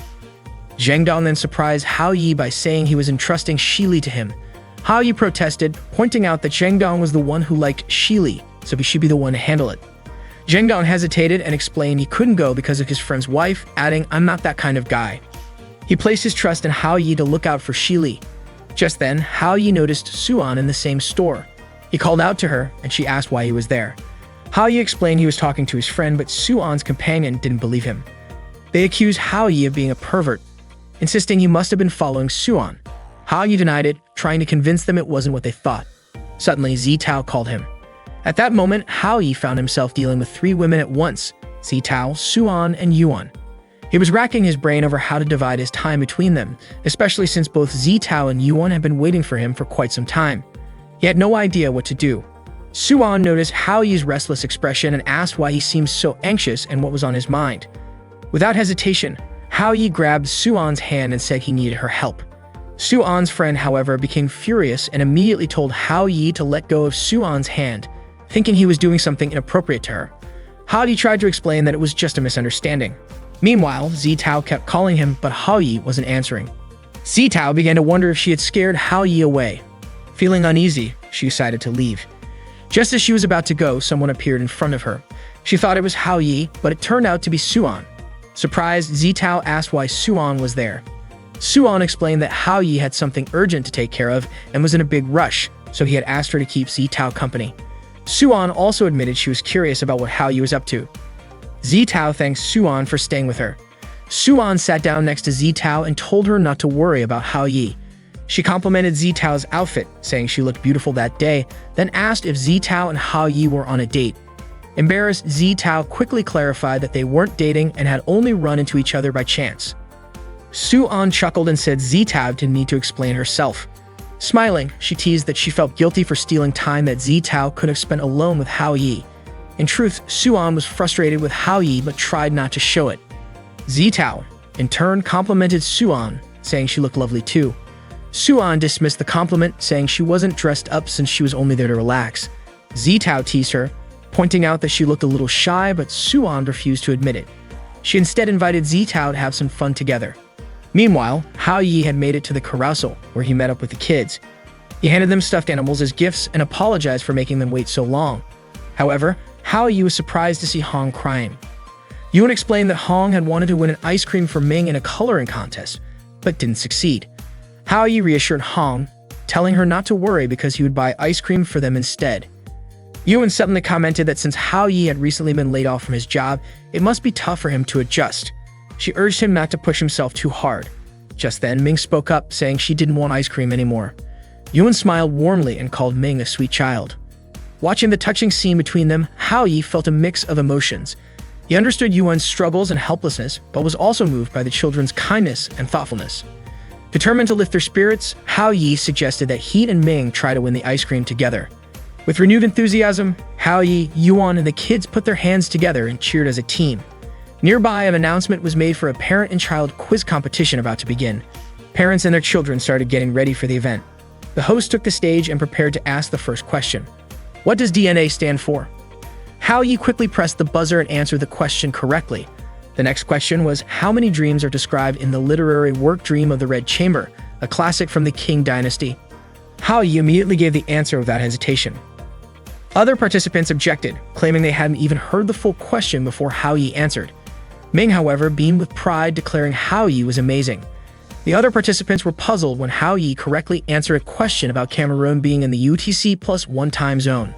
Han jumped for joy as Hao Yi continued to answer every question correctly. Then came the next question. Where is the black box located? Hao Yi answered confidently, at the tail of the plane. The quiz organizers were astonished at Hao Yi's ability to nail every question so effortlessly. Hao Yi eagerly awaited their best question yet. Finally, the last question came. How many chromosomes does a panda have? Without missing a beat, Hao Yi answered 21 pairs. He even stepped forward to the quiz table to ensure his answer was heard. The organizers, a bit flustered, reminded him that it was just a small competition, and there was no need to take it so seriously. Nevertheless, they awarded him a meal voucher as the prize for winning the quiz. Hao Yi and the kids were thrilled about the victory. They headed to eat together, with the kids overjoyed at finally getting their ice cream. Yuan smiled and remarked how happy the children were that day, all thanks to Hao Yi. She expressed her gratitude to him. Hao Yi, a bit surprised, replied that he hadn't realized it was all because of him. Yuan continues, saying that even though Hao Yi was afraid of heights, he still took the kids on the Ferris wheel and roller coaster. Despite having no income, he worked hard to give the kids what they wanted. Hao Yi quickly told her not to say such things, as it was only natural for them to have fun. They were his kids after all. Yuan suddenly fell silent, leaving Hao Yi confused and wondering if he had said something wrong. Finally, Yuan spoke up, saying that Hao Yi was truly calm and reserved. She commented that Hao Yi reminded her so much of someone else. Hao Yi doubted it was about an ex and thought to himself that this might be the perfect chance, right here and right now. Zitao and Suan spent time together at the amusement park at Hao Yi's request. Suan suggested they visit a store, but Zitao remained silent, looking downcast. Suan warned her that if she stayed gloomy, she'd leave her behind. She also mentioned that the outfit she was wearing was quite popular. Zitao apologized and then made an adorable cosplay-like gesture, which made Suan burst into laughter. By chance, they spotted Hao Yi with Yuan and the children. At that moment, Yuan told Hao Yi that she was taking the kids shopping. Hao Yi said he would catch up with them later. After Yuan left, Suan called out to Hao Yi and asked what exactly he was up to. Suan and Zitao dragged Hao Yi to the restroom, where Suan demanded an explanation. Suan tied Hao Yi up and began interrogating him, visibly annoyed because she felt Hao Yi was using her. She accused him of asking her to accompany Zitao just so he could spend time with Yuan. Hao Yi insisted that she had misunderstood him. He explained that his encounter with Yuan was purely coincidental. Suan wasn't entirely convinced because both she and Zitao had clearly seen Hao Yi with Yuan, whose eyes were red as if she had been crying. Holding a broom close to Hao Yi's face, Suan demanded that he tell her the truth about what had happened. Hao Yi explained what transpired at the cafe. He had asked Yuan why he had never heard her talk about her father. He told her she didn't have to carry all the burdens alone and admitted he had only just realized that Yuan came from a single-parent family. He pointed out how her mother worked so hard to support them and asked whether her father cared at all about his wife and children. Hao Yi also questioned whether her father sent any financial support, considering the family's situation, and if it was possible that he would never return to see her again. Yuan, visibly upset, slammed the table, startling everyone in the cafe. Hao Yi explained that he had only intended to catch her off guard to get her to open up. That way he could help her. But Yuan ended up crying, refusing to explain anything, perhaps because she wasn't ready to share. That's the real story, Hao Yi said. He admitted that he had only meant well for Yuan. Suan asked if he was telling the truth. Hao Yi nodded and insisted that he had never lied. Zitao expressed sympathy for Yuan and Suan agreed. She admitted she hadn't realized that Yuan was a single parent raising her two younger siblings, whom they had seen earlier. Suan remarked that Hao Yi's words about Yuan's father were like pouring salt on an open wound. She added that it must be incredibly tough for Yuan to take care of her siblings and wake up early every day. Hao Yi shouted, asking to be untied. Suan eventually let him go, acknowledging that Hao Yi's meeting with Yuan was a coincidence and that Yuan had genuinely needed help. However, she warned him that if he ever lied to her again, she wouldn't forgive him. Hao Yi agreed. Zitao urged Hao Yi to support Yuan and even offered to help if he needed anything. Hao Yi hurried off to catch up with Yuan. Later, while Suan and Zitao were at the cafe, Suan asked Zitao why she had let Hao Yi leave like that and whether she was okay with him being with Yuan. Zitao replied that Yuan was in a tough spot and that Hao Yi was determined to help her, so there was no point in holding him back. Suan was moved and remarked how incredible it was, especially since Hao Yi and Zitao had been on a date. Zitao quickly denied it, saying they hadn't been on a date and that meeting Hao Yi had been purely coincidental. Her flustered response made Suan laugh. Suan told Zitao there was no need to explain anything to her. Meanwhile, Hao Yi, Yuan, and the kids were at an aquarium watching fish. Yuan reminded the kids to be careful so they wouldn't fall. Hao Yi was about to apologize to Yuan for their conversation at the cafe, but Yuan reassured him that he wasn't at fault. She understood that Hao Yi just wanted to know the truth. When a photographer passed by, Hao Yi asked if he could take a few pictures of them. They ended up taking photos together. Ming and Hong were overjoyed that day. The photographer was surprised to hear the kids calling Hao Yi dad and wondered about his relationship with the girl he had seen him with earlier. Later, Hao Yi accompanied them back home. Yun thanked Hao Yi for making the day so enjoyable for her and the kids. Hao Yi tried to apologize again, but Yuan told him not to blame himself. She knew his intentions were good. However, she asked him not to tell her mother about their earlier conversation. Hao Yi agreed. Yuan went inside and said goodnight to Hao Yi. As Hao Yi stood there, he wondered if he had gone too far. He realized he couldn't learn anything directly from Yuan's mother and didn't know what to do next. Just thinking about meeting Yuan's mother made him anxious. He took out a photo from his pocket. It was the picture they had taken together earlier. Hao Yi recalled what Tata had once said, that memories created by illusions often had some connection to reality, and that the truth was often hidden within those false memories. Hao Yi figured he would need to start by learning more about the people close to Yuan. The next day, Hao Yi went to the grade school Yuan used to attend. He wanted to investigate there. As he was about to step inside, the school's security guard stopped him.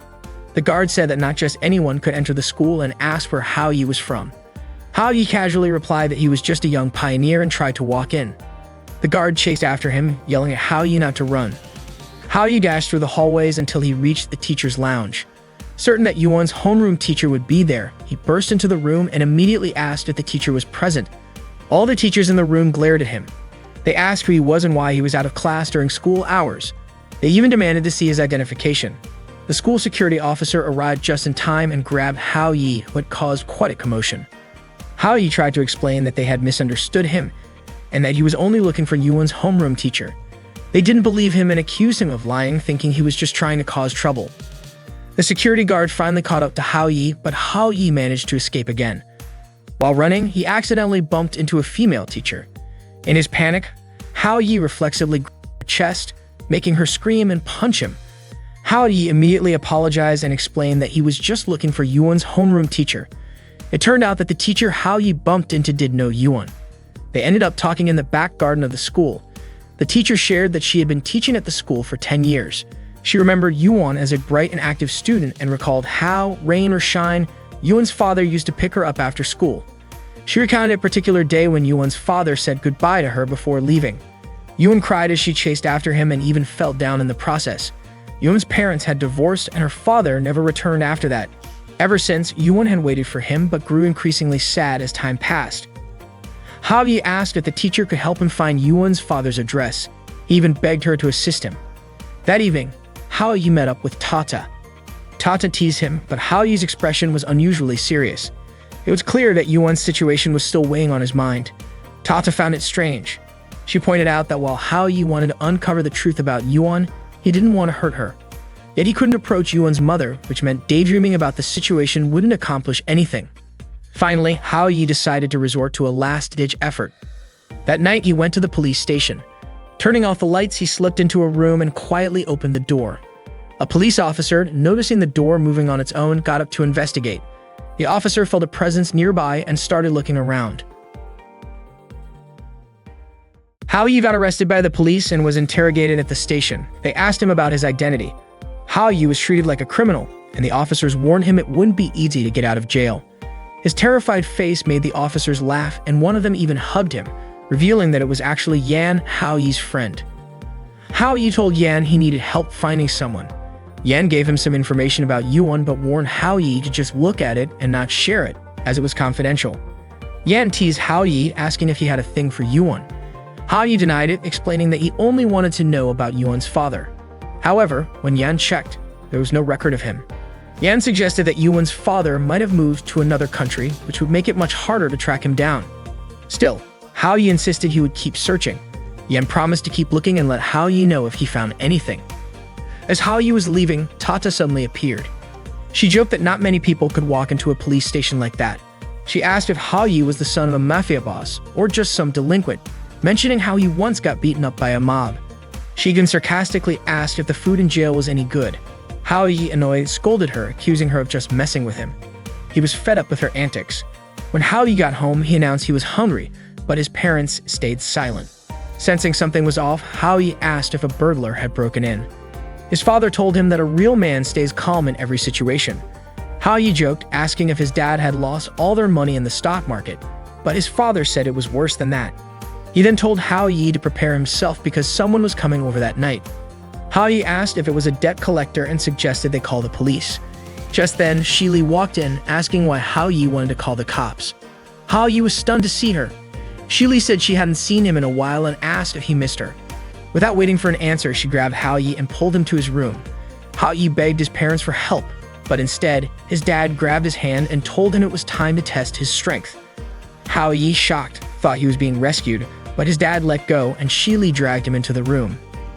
In the room, Shi Li said she couldn't wait any longer. Hao Yi, confused, asked what she was planning. Shi Li hugged him and said they would play horsey that night. Panicking, Hao Yi screamed for his parents, but they didn't intervene. Desperate, he excused himself to the bathroom and told Shi Li to go to sleep first. After spending 3 hours in the bathroom, he returned to find Shi Li sound asleep. Watching her, Hao Yi thought she looked beautiful when she was calm. Suddenly, Shi Li mumbled his name in her sleep and Hao Yi couldn't help but smile. It reminded him of their grade school days when Shi Li had given him a lunchbox she made. She said it was meant for the 6th grade class president, but she gave it to Hao Yi out of pity. Right after handing it over, she left. That memory was a sweet one for Hao Yi. With morning approaching, Hao Yi decided it was too late to sleep, so he stayed up. While staring at a photo from an amusement park trip, he began wondering what Yuan was doing. Though he felt tired, he found himself enjoying the moment for some reason. Maybe that's how Yuan felt about being a parent. At 4 a.m., Yan called and told Hao Yi he had found information about Yuan's father, Lin Yujia, and even got 20 phone numbers. Just as Hao Yi was about to leave, Shi Li hugged him and asked what he was doing making calls in the middle of the night. Hao Yi didn't know when Shi Li had woken up, but she started trying to take off his pants. The next morning at school, Hao Yi was still groggy since he'd only slept for 2 hours. Suddenly, Shi Li greeted him and said that last night was so much fun, adding that they should continue on the bed tonight. Everyone in the class stared at them in shock. Without giving Hao Yi a chance to explain, his classmates yelled at him and ganged up to beat him. Yuan overheard the commotion and got upset, thinking Hao Yi was cheating on her again. Poor Hao Yi, just when he thought he could relax for a bit. Later, Hao Yi started calling the phone numbers Yan had given him. The first number was inactive. When he called the second, someone answered but mistook him for an insurance agent. The third number connected, but when Hao Yi asked if it was Yujia, the person on the line said there was no Yujia and started offering names like Andy and Mike. Panicking, Hao Yi quickly hung up. He tried several more numbers, but they were all wrong. Only one number was left. Hao Yi called it, and this time the number was active. Meanwhile, a woman walked into her boss's office and told him he had a call on one of his rarely used lines. The boss explained that it was his private line and forbade her from answering it. Hao Yi waited, confused as to why no one was picking up, and eventually fell asleep. After school, Hao Yi tried calling the last number again, determined to keep trying until someone answered. At that time, Yujia was at a supermarket and his phone was ringing. People around him pointed it out, prompting Yujia to finally answer. Hao Yi asked if this was really Yujia. Yujia replied by asking who Hao Yi was and how he got his number. Hao Yi confidently said he was Yujia's son-in-law. Shocked, Yujia said that couldn't be true since Yuan wasn't married. Hao Yi laughed and admitted it wasn't true, but added that they already had 2 kids, leaving Yujia even more shocked. Hao Yi then told Yujia that he had been gone for years and that Yuan missed him deeply. He pleaded with Yujia to come back and see his grandchildren. Yujia explained that he was living abroad, but the supermarket then made an announcement about a missing item in the local language. This made Hao Yi suspect that Yujia was still in the country. Hao Yi told him that Yuan just wanted to see her father again and that hiding wouldn't solve anything. He reminded Yujia that it had been 10 years since he left and that Yuan hadn't seen him since. Hao Yi even questioned whether a man should abandon his responsibilities like that. But Yujia revealed something shocking. Yuan wasn't his biological daughter. Hao Yi was stunned and accidentally dropped his phone. He couldn't believe what he had just heard. Suddenly, Tata appeared and asked if Hao Yi still wanted to keep searching after learning the truth. Hao Yi walked to Yuan's house, his mind replaying Yujia's words. The revelation was unexpected, and Hao Yi felt he needed to ask Yuan's mother directly. He just wanted to understand what had happened. When he reached Yuan's house, he overheard her mother yelling at her. Her mother told Yuan to throw away the photo in her wallet, but Yuan refused. Her mother angrily declared that Yuan's father had been dead for a long time. Hao Yi was shocked. Yuan rushed out of the house, with children crying and chasing after her. Yuan's mother then stepped outside and asked Hao Yi what he wanted. Hao Yi explained that he came to talk to her, but she said she wasn't in the mood to talk when she was angry. Hao Yi then asked about Yujia, certain that Yuan's mother knew how much Yuan missed her father. Yoon's mother questioned how Hao Yi knew about Yujia, asking if Yoon had told him. Then she asked Hao Yi to leave her alone and went back inside. Desperate, Hao Yi banged on the door, begging her to tell him the truth. Yoon's mother refused, saying the conversation was over. Hao Yi kept pleading, asking for a reason. Suddenly, an elderly woman appeared and told Hao Yi to leave Yuan's mother alone. She whispered something to Hao Yi, which left him utterly shocked. Afterward, Hao Yi went off to be alone. Tata approached him and asked if he had learned the truth about Yuan's situation. Hao Yi said he didn't want to deal with it anymore. Hao Yi told Tata that he didn't want to deal with Yuan's issues anymore. In the past, Yuan's mother, Xiao Xin, married Xiao He, who was a surgeon. Shortly after Xiao He was called to duty, Xin waited eagerly for his return. But when her wish was finally granted, he came back lifeless. Everyone expressed their condolences to Xin, and his comrades said he was a hero. Things became even more difficult because Xin was pregnant with Yuan at the time. Xin considered Yuan to be a gift left behind by her late husband and vowed to raise her child healthily. Fortunately, Yujia, a man who had once pursued Xin, was by her side and willing to care for her and the child she was carrying. Tata then asked why Xin and he had chosen to divorce. Hao Yi explained that not everyone could understand their kind of love. It turned out Yujia's family didn't accept Xin or her child. Yujia's parents scolded him for marrying Xin behind their backs. They even disowned Yujia, threatening to kick him out unless he divorced Xin. They refused to acknowledge him as their family. After years of estrangement from his family, Yujia eventually decided to change his approach. He tearfully asked Xin for a separation because his parents were aging and he needed to take care of them. At that moment, there was nothing Xin or Yuan could do. Hao Yi had heard this entire story from an elderly woman who lived next door to Yuan. At first, he didn't believe it, but one of his friends confirmed it was true. Yuan's father had indeed been a surgeon who died in the line of duty. Tata commented that if all of that were true, it was hard to blame anyone for what happened. She could understand why Yujia hadn't come back to see Yuan. Hao Yi's expression soured, and he said he no longer cared about Yuan's family issues and didn't want anything to do with it. Tata asked if Hao Yi was giving up just like that. She pointed out that the fact Yujia still kept his old phone meant he still cared about Xin and Yuan. Hao Yi disagreed. He said they were all irresponsible. Yuan's mother, despite working in a dangerous field, had pushed forward with her commitment, which only brought chaos to others.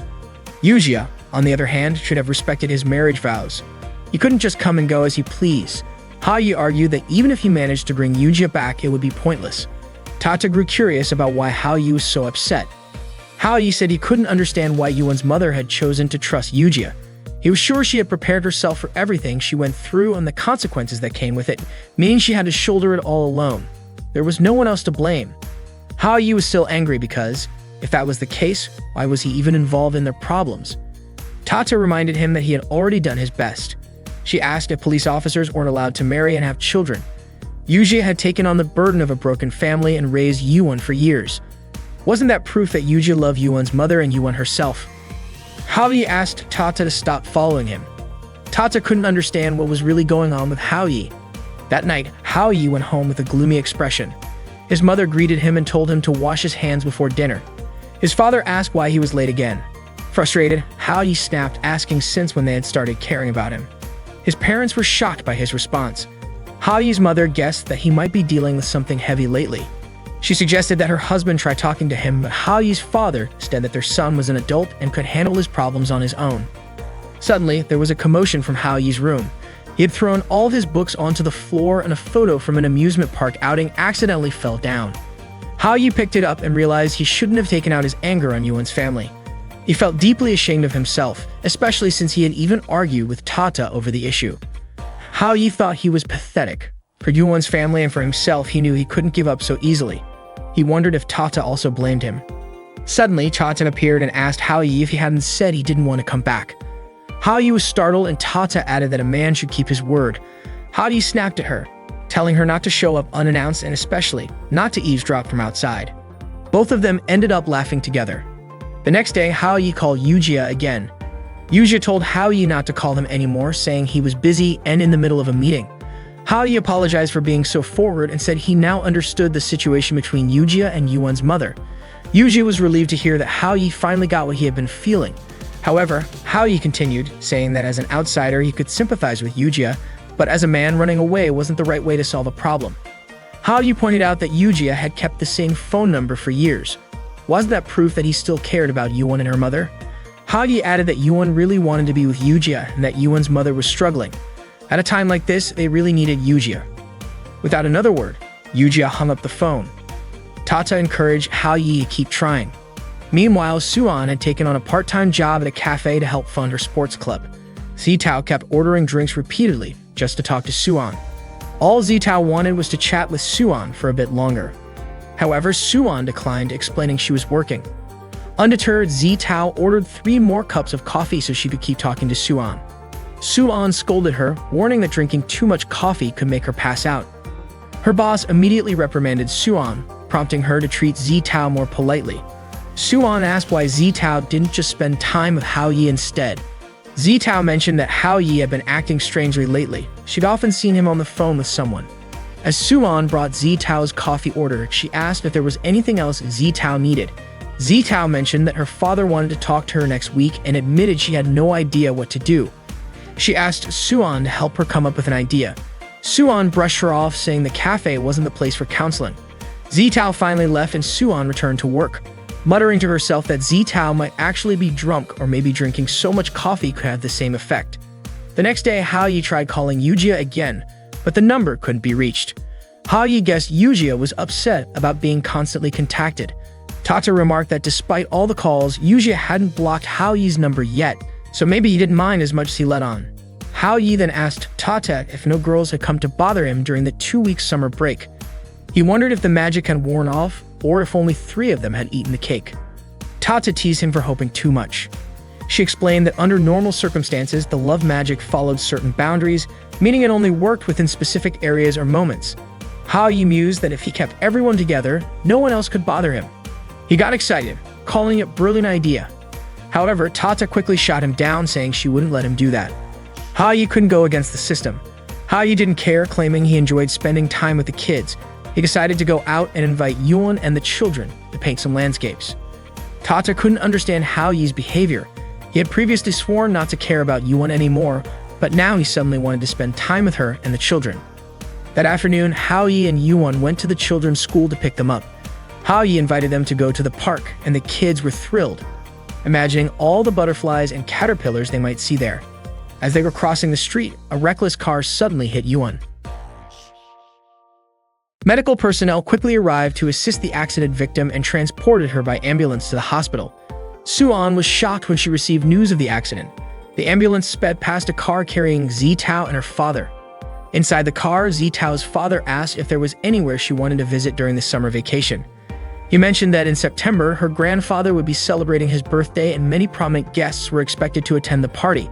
However, he added that her grandfather had said it might be better if Zitao didn't attend. Zitao's father explained that her grandfather was getting older and probably wouldn't change his perspective on certain things. He apologized for not being able to take her.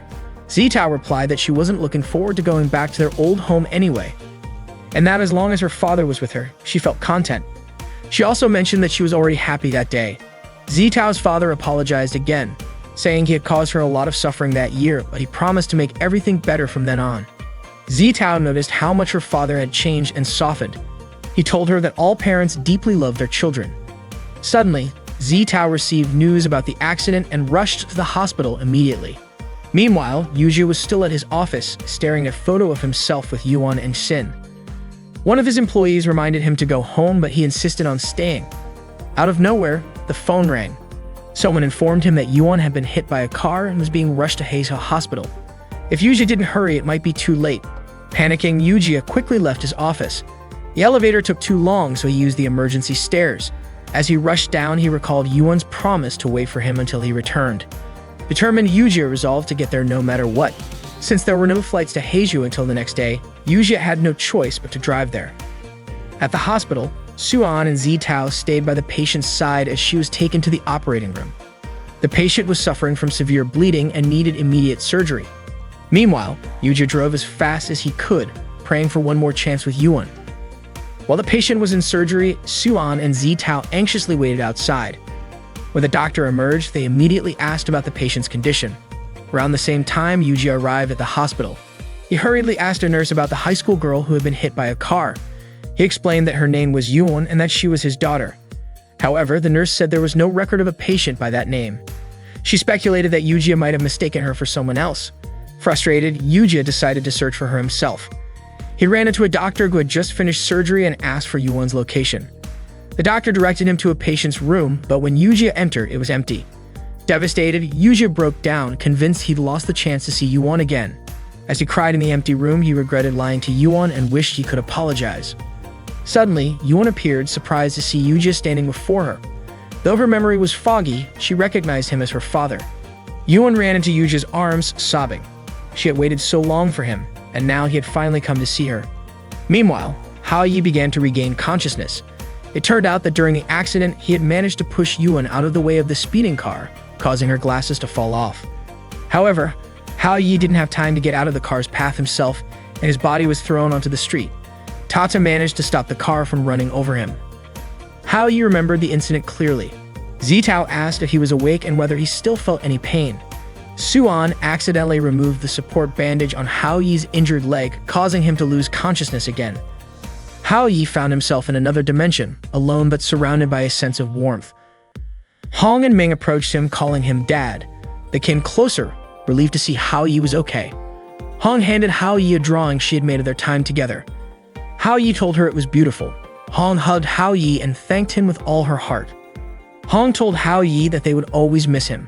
The magical power keeping them there would soon fade, and they would disappear as well. Hong and Ming cried, knowing they had to part ways with Haoyi.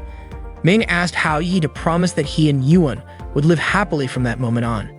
Even though Hong and Ming would vanish from the world, they assured Haoyi they would still watch over him and Yuan. With tearful goodbyes, they bid farewell and disappeared. Haoyi woke up, calling out for Yuan. Yuan smiled when she saw Haoyi regain consciousness. Haoyi told her that she looked more beautiful with glasses and promised to buy her a new pair once he recovered. A month passed and Haoyi was finally discharged from the hospital. He was deeply grateful for his recovery. Feeling optimistic, Haoyi stepped outside, certain that good fortune was ahead. However, his first step landed in something unpleasant. He stepped on dog poop. Suddenly, Shili arrived and immediately hugged him tightly. She had come to pick him up, reassuring him that he would be safe with her. Haoyi was annoyed because Shili's overly tight embrace almost sent him back to the hospital. Confused by his reaction, Shili pointed out that she had gone to the hospital specifically for him, yet he seemed ungrateful. Before Haoyi could respond, Zitao showed up, also there to pick him up. Moments later, Suan and Yuan arrived for the same reason. Haoyi couldn't believe his luck, or perhaps misfortune, as the girls approached him. Feeling a sense of impending trouble, Haoyi braced himself. Shili stepped forward, stopping the other three girls from getting closer. She declared that Haoyi was her husband and vowed not to let anyone take him away. Zitao scoffed, pointing out that Haoyi couldn't be her husband because they weren't married. Suan demanded that Shili step aside. Sensing the determination of the other girls, Shili decided to challenge them all. Meanwhile, Haoyi felt that the situation was spiraling out of control and started to back away slowly. Taking advantage of the chaos, Shili managed to distract the other girls and, when they weren't looking, escaped with Haoyi in her car. Haoyi was utterly confused about what had just happened. As he tried to comprehend the situation, he realized that Shili's bodyguards had captured him, tied him up, and thrown him into the car. Furious, Haoyi accused Shili of kidnapping him. Shili calmly admitted it without hesitation. Haoyi began shouting for help, calling out Tata's name. Elsewhere, Tata had completed her mission involving Yuan and was now free to take a break. Although she wasn't promoted to the position of a formal love goddess, she was satisfied and looked forward to her time off. Curious about Haoyi, Tata wondered what he might be doing at that moment. Haoyi might seem calm on the surface, but she suspected his heart was deeply moved. Reflecting on the time they had spent together, full of struggles and frustrations, she felt that the beautiful moments outweighed everything else. Love isn't a feeling that can be controlled, but precisely because of that, it holds the power to inspire hope for the future. Just then, Tata noticed a commotion nearby. A crowd was desperately trying to stop a girl from jumping off a building. The girl was yelling angrily, calling Haoyi a jerk. Mai Tata was a love goddess training, and due to her magical mistake, a student named Haoyi ended up with romantic troubles involving the girls at his school. To atone for her mistake, she had to stay close to Haoyi and uncover the big dreams of each girl to erase the effects of her magic. Tata loved snacks, and at that moment, she was at a supermarket looking for her favorite treats. Suddenly, a little boy saw her and ran toward her. He accidentally tripped over Tata's clothes and almost fell, but Tata quickly froze time to save him. She helped the boy and then grabbed some snacks from the shelf before placing a swimming ring around his waist. When time resumed, Tata had already disappeared from the supermarket, leaving the boy safely landing on the ground. Confused, the boy tried to process what had just happened and realized the fairy he had seen was gone. As Tata walked along the street, she noticed a couple arguing. She decided to bring peace and love back to their relationship. However, the magic she cast accidentally shocked the man so badly that he was left scorched. She tried casting another spell, but it backfired again, and the girl left the man entirely. Tata couldn't understand why her magic kept failing. Meanwhile, Zitao was being chauffeured to Hao Yi's house. She was hopeful that Hao Yi would be happy to see her. At the same time, Suan was running toward Hao Yi's place, and Shili was also heading there. Shili, remembering how Hao Yi had escaped when she had locked him in a room before, vowed to make sure he couldn't get away this time so she could take care of him for the rest of his life. On her way, Shili crossed paths with Suan. Recognizing Suan as the girl who had flirted with Hao Yi during the animation festival, Shili asked if Suan was also heading to see Hao Yi. Zitao then arrived and greeted both Suan and Shili, acknowledging them as Hao Yi's childhood friends. Shili didn't see Zitao as a threat because Zitao seemed to approve of her relationship with Hao Yi. She even asked for Zitao's name and casually referred to her as a friend. Just then, Yuan appeared, noting how crowded Hao Yi's house had become. Zitao asked if Yuan was also there to see Hao Yi. Yuan replied that Hao Yi had gotten hurt saving her, so of course she had to visit him. Hearing this, the three other girls immediately felt defeated. The group prepared to enter the house, but they suddenly heard sounds from inside. Sounds of Hao Yi groaning in pain. Alarmed, Shili kicked down the door. Inside, they were shocked to see Hao Yi disheveled, sweating profusely and breathing heavily. The girls assumed Hao Yi had been engaging in something inappropriate with Zheng Dong. Hao Yi quickly tried to explain that it wasn't what it looked like, but Tato snapped a photo, accusing Hao Yi of heading toward the gay gateway. Zheng Dong attempted to clarify, saying that he and Hao Yi weren't doing anything suspicious. Shili, however, immediately threw a knife at Zheng Dong, narrowly missing him. Zheng Dong explained that he had only been applying ointment to Hao Yi. Zitao asked if Hao Yi had rejected her because he actually liked men. Yuan then questioned why Hao Yi wasn't saying anything. Hao Yi wanted to explain but was cut off when Suan angrily hit him. She called Hao Yi a pervert, saying he was even worse than she had thought. Shili, annoyed that Suan had struck Hao Yi, swung her sword at Suan. However, Suan's large chest managed to block the attack. Feeling the softness of Suan's chest, Shili began to wonder if Hao Yi preferred girls with large breasts like Suan. To calm the situation, Hao Yi handed them water, but it was clear that Suan and Shili dislike each other. Yuan then mentioned that she had made soup for Hao Yi. Unbeknownst to her, the other three girls had also prepared soup for him. Hao Yi could already imagine the suffering he'd endure from being forced to eat all their soups. Shili proudly declared that she had made rib bone soup with berries. Not to be outdone, Suan boasted that she had prepared pork liver and spinach soup, which was excellent for replenishing blood and promoting good health. Zitao said she didn't know much, but she had only made seafood soup. When she opened her dish, it looked incredibly luxurious, featuring abalone and shark fins. The girls were amazed by Zitao's extravagant creation. Yuan remarked that if this were a test, they had all failed. After a fracture, eating high-protein food is not ideal because it burdens the digestive system. Instead, what's needed are fiber-rich vegetables and fruits, making a soup of fibers, vegetables, and tofu the perfect combination. The girls argued about whose food Hao Yi should eat. Toto and Yuan, Hao Yi's neighbors, came over asking about the delicious aroma they had smelled. Hao Yi then had an idea. He stopped the girls' argument by claiming he had already eaten all the soups. Hao Yi hurried to change his clothes, asking Zheng Dong for help. It turned out that Tato, Yuan, and Zheng Dong had eaten all the soups under the table. While choosing clothes for Hao Yi, Zheng Dong commented on how terrifying Hao Yi's harem was, even dragging him into its chaos. Zheng Dong advised Hao Yi not to think too much about others and said that Shili worried him the most. As he helped Hao Yi button his shirt, Zheng Dong asked if Hao Yi had lost his feelings for Shili. Hao Yi replied that he never said that. However, Zheng Dong knew Hao Yi had liked Shili since they were kids. Hao Yi admitted it was true but clarified that it was all in the past. Zheng Dong then asked why Hao Yi didn't accept Shili, who genuinely loved him. Hao Yi said he didn't want to be a backup option in Shili's eyes. He then asked Zheng Dong to wait for him outside. As Hao Yi got dressed, he started reminiscing about Shili from their childhood until now. Suddenly, a pile of snacks fell on Hao Yi. It was Tata, who had arrived crying. She explained that she had tried to help a couple make up but ended up ruining their relationship instead. Shili overheard a woman's voice from Hao Yi's room and, furious, assumed Hao Yi was hiding another girl inside. She stormed into his room, her eyes scanning every corner, demanding that Hao Yi bring out the woman he was hiding. Shocked, Hao Yi stammered that he didn't know what Shi Li was talking about. As Shi Li searched his closet, Hao Yi desperately tried to cover Tata with the snacks. Shi Li insisted she had heard him talking to someone. Hao Yi denied it, claiming it was probably just Tata's imagination. Soon Zitao, Suan, and Yuan enter Hao Yi's room.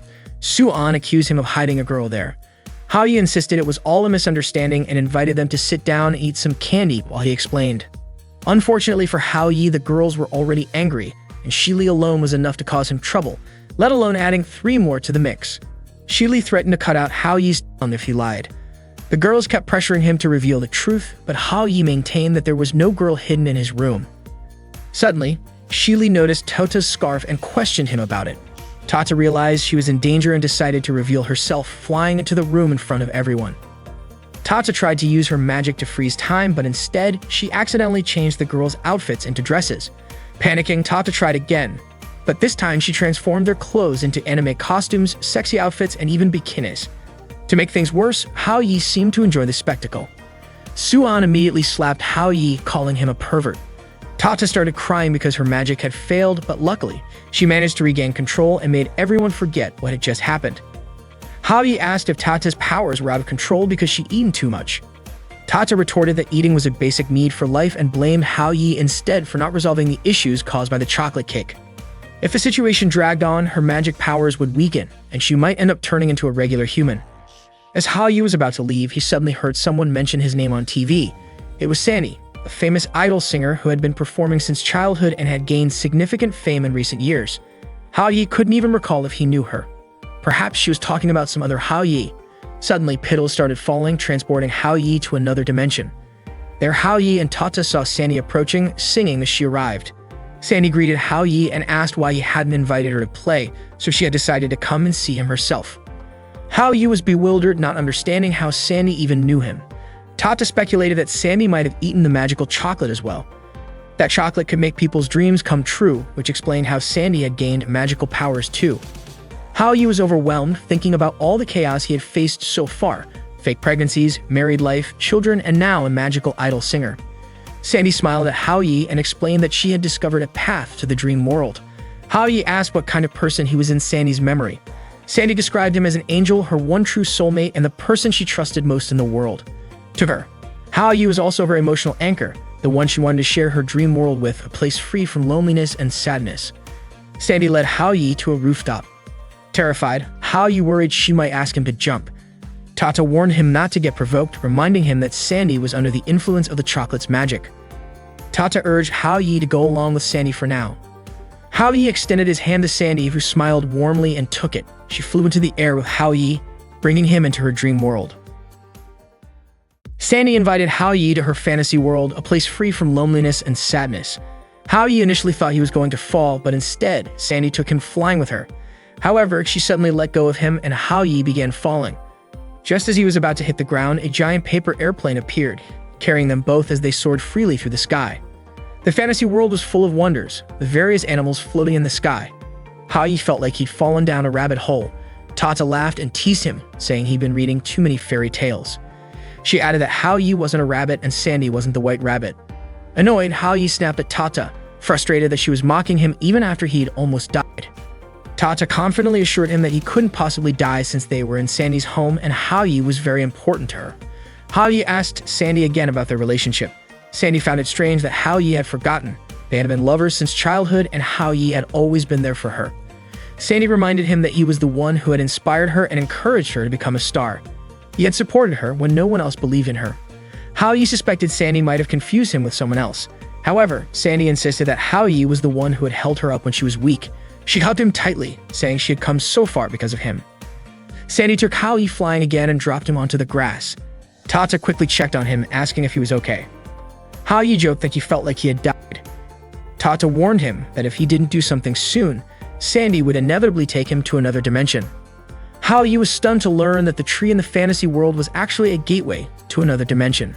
He asked if Cupid's chocolate was truly so powerful that it could create anything, even alternate worlds. Tata explained that Sandy's magic could turn her imagination into reality, and the universe itself was full of dimensions. According to Tata, love goddesses existed across the universe, and because humans have love, it was the goddesses' mission to help humans fulfill their dreams and find love. This had been their purpose for thousands of years. If Sandy's dream was to escape to another world, it wasn't surprising that the chocolate's magic had made it possible. Sandy invited Hao Yi to join her in the fantasy world. Hao Yi hesitated, fearing he might lose his humanity. However, he didn't know what Sandy would do if he rejected her. Thinking quickly, Hao Yi suggested they grab some ice cream together. As they talked, Sandy pointed out a massive mushroom in the sky. Hao Yi laughed, explaining that it was just a jellyfish from an aquarium. Hearing this, Sandy immediately conjured a gigantic aquarium around them. Hao Yi was shocked to find himself submerged in the aquarium, realizing he could actually breathe underwater. Sandy's world was breathtakingly beautiful, but it was also lonely. There was no one else in Sandy's world and nothing that could be shared. When Sandy saw dolphins, she wanted to take them into her fantasy world. Hao Yi quickly stopped her, warning that the dolphins cared deeply for their caretaker, who had raised them since birth and whom they considered their mother. Hao Yi feared the dolphins would be heartbroken if Sandy separated them from their mother. However, Sandy dismissed his concerns, saying she would become their new mother. Hao Yi told Sandy she couldn't be selfish and accused her of not considering others' feelings. Sandy then asked Hao Yi if he felt the same as the dolphins, that he didn't want to leave his current world. She asked if he would come with her to the fantasy world, but Hao Yi was unable to answer. Sandy became upset, and suddenly, her world lost its vibrant colors. Concerned that his words had caused her sadness, Hao Yi quickly suggested they go to the fantasy world together tomorrow. Hearing this, Sandy smiled again. As Hao Yi was walking home, Tata asked why he had decided to go to the fantasy world tomorrow. Hao Yi remained silent, and Tata wondered if he was planning to ignore Sandy and leave her all alone. Tata warned Hao Yi not to bring Sandy into the fantasy world, because if he did, Sandy's physical body would die in the real world. She explained that Sandy's body was in a coma at the hospital, and what Hao Yi was meeting was just Sandy's soul. If her soul passed through the dimensional door, her body in the real world would die. Hao Yi already knew about this, but Tata was shocked that Hao Yi didn't seem to care about Sandy's death. She knew Hao Yi wasn't the kind of person to just ignore something like that. Hao Yi had seen the world Sandy created, and it was perfect, without a single failure. Hao Yi had thought it was because Sandy's heart was pure and beautiful, unlike the real world, which was full of cruelty and ugliness. But when he thought about it more deeply, he realized that Sandy's desire to leave everything behind in the real world and choose the fantasy world instead was because there was something about her life that she couldn't express, something that was less beautiful than what she showed. Without understanding everything, it would be impossible to keep her in the real world. Hao Yi assured Tata that he wasn't going to ignore Sandy, he just needed some time. He promised he would think of what to do for her that night. Later that evening, Hao Yi thought about it while he was taking a shower. He was startled when he returned to his room and saw Sandy lying on his bed. Hao Yi asked why Sandy had come without telling him beforehand. He felt embarrassed because he hadn't put his clothes on yet. Sandy said she wasn't going to look. Hao Yi was surprised. Sandy's way of thinking was so different from that of ordinary humans. Hao Yi asked why Sandy had come to see him that night when they were going to meet the next day. It turned out that Sandy just wanted to give him a gift, a song she had written for him. She explained that she was able to write it without the help of an agent, all because of the inspiration Hao Yi had given her. She thanks him for always supporting her. Hao Yi didn't want to accept the gift, thinking it was too precious for him. But Sandy insisted she wouldn't take it back, saying she would write more songs after going to the fantasy world, where she would have countless listeners without any limits and her life would be free. Hao Yi believed that Sandy would have many fans, but he knew he wouldn't be one of them. He understood that she wouldn't visit him anymore. Suddenly, Tata appeared and said that Sandy couldn't wait until tomorrow. Would they just let Sandy die? Tata certainly couldn't let her client die by suicide. She asked Hao Yi to think of a way to save Sandy. Hao Yi mentioned that he had a method, but it might go against the love goddess's rules, and he was afraid it might hurt Tata. Tata was willing to take the risk, saying that if she didn't solve the problem between Hao Yi and Sandy, her mission wouldn't be complete and she would lose her magic powers. So Tata decided to bet on Hao Yi's method and agreed to it.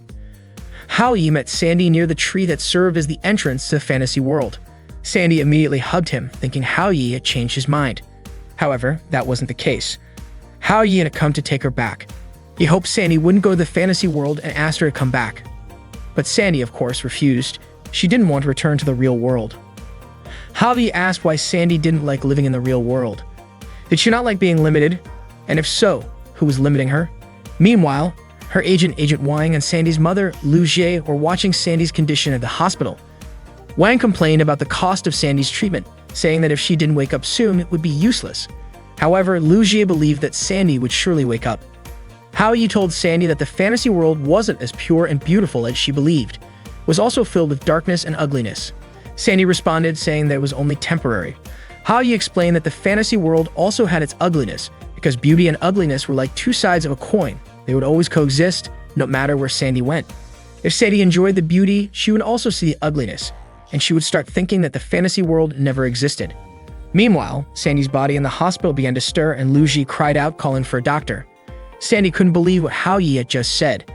After all, Hao Yi had always supported her. Feeling frustrated, Sandy ran off to enter the fantasy world. Hao Yi chased after her, trying to stop her, but before he could reach her, Sandy had already stepped through the door to the fantasy world, and the door collapsed before Hao Yi could grab her.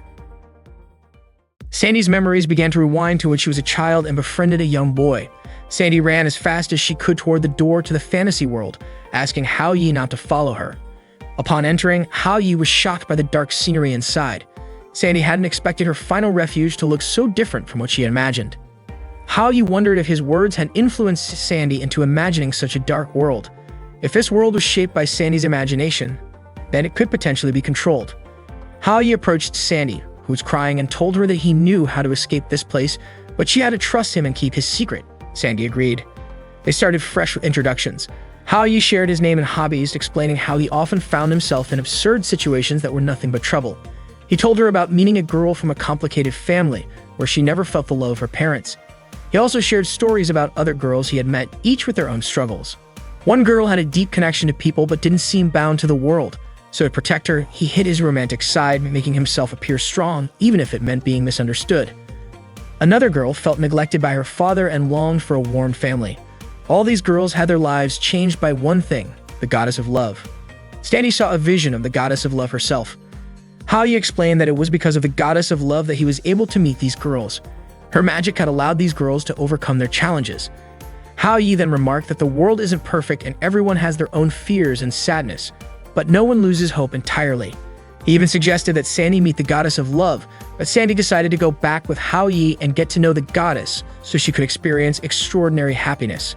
For Sandy, the most important thing was to live alongside Hao Yi. Sandy tried to kiss Hao Yi, but he dodged and said that for now, they should focus on figuring out how to leave this place. Suddenly, in the blink of an eye, they returned to their original location. Hao Yi already had a plan in mind for Sandy. To execute the plan, Hao Yi needed Yuan's help to write a big news story. He then asked Zitao to post it on Weibo, a Chinese social media platform, and Tiba, China's largest BBS. Zitao mobilized her team, and soon Sandy's story became a trending topic. Netizens felt sorry for Sandy, who had been in a coma for so long and neglected by her agency. They poured in their support for her. While the news was the center of attention, Hao Yi used Suan's popularity to gather Sandy's fans on campus. Suan incited them to protest against the agency.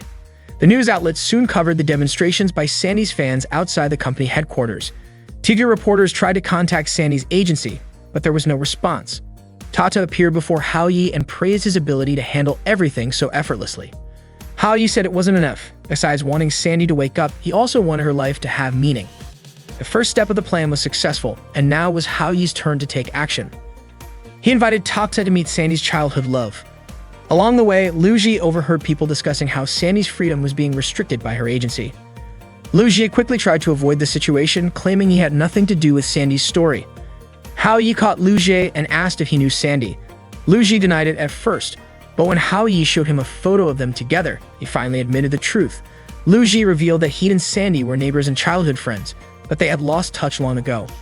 Hao Yi told him that he wasn't a reporter but a friend of Sandy's, and he pointed out how Lu Ji had hurt her.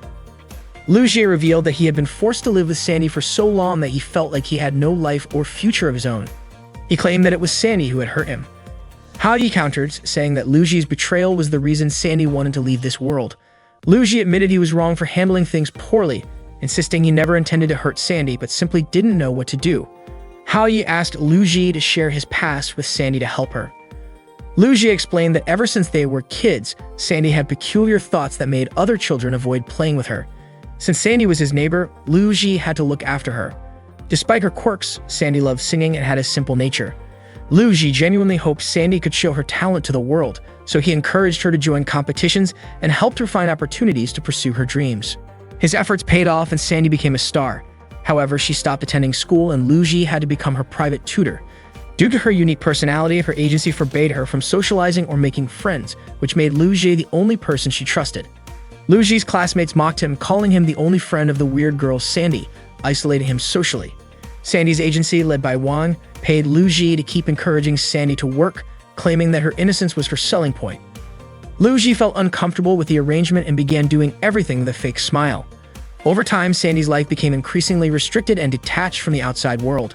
Her agency even rejected the songs she wrote, leaving her unaware of social media and limiting her understanding of the world. Their lives turned into one big lie, to the point where Lu Ji didn't know who he really was anymore.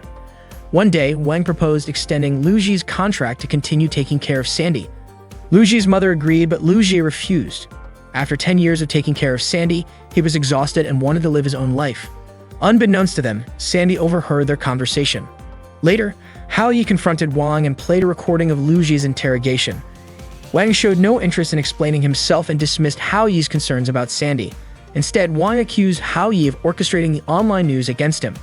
Hao Yi threatened to expose Wang online about Sandy's mistreatment, but Wang brushed it off. Just then, Wang received a call informing him that Lu Ji had visited Sandy's mother and signed a contract to have Sandy quit being a singer. Wang ordered his staff to calm the situation and ended the call. He turned to Hao Yi, questioning if this was also part of his plan, and even offered Hao Yi money to drop the matter. Hao Yi rejected the offer and demanded that Wang grant Sandy the freedom to have friends and the life she desired. Wang dismissed the idea, calling Sandy weird and claiming that as a big star, she should appreciate leaving behind just one friend. Hao Yi argued that Wang had trapped Sandy, packaging her in a way that made her seem dazzling to fans but far from her true self. Continuing to do so, Hao Yi warned would only cause her more pain. Wang coldly remarked that stars come and go in the music industry and questioned what Hao Yi could do if Wang truly followed through with his threats to exploit Sandy to the last drop. Wang attempted to leave, but Hao Yi stopped him, this time threatening him with compromising photos of Wang with another woman. Hao Yi also revealed that he knew Wang's legal wife worked as a manager at his company. Stunned, Wang had no choice but to listen. He couldn't comprehend how a high school student like Hao Yi could manage to corner him. Meanwhile, Zitao was overjoyed that she had accomplished what Hao Yi had asked of her.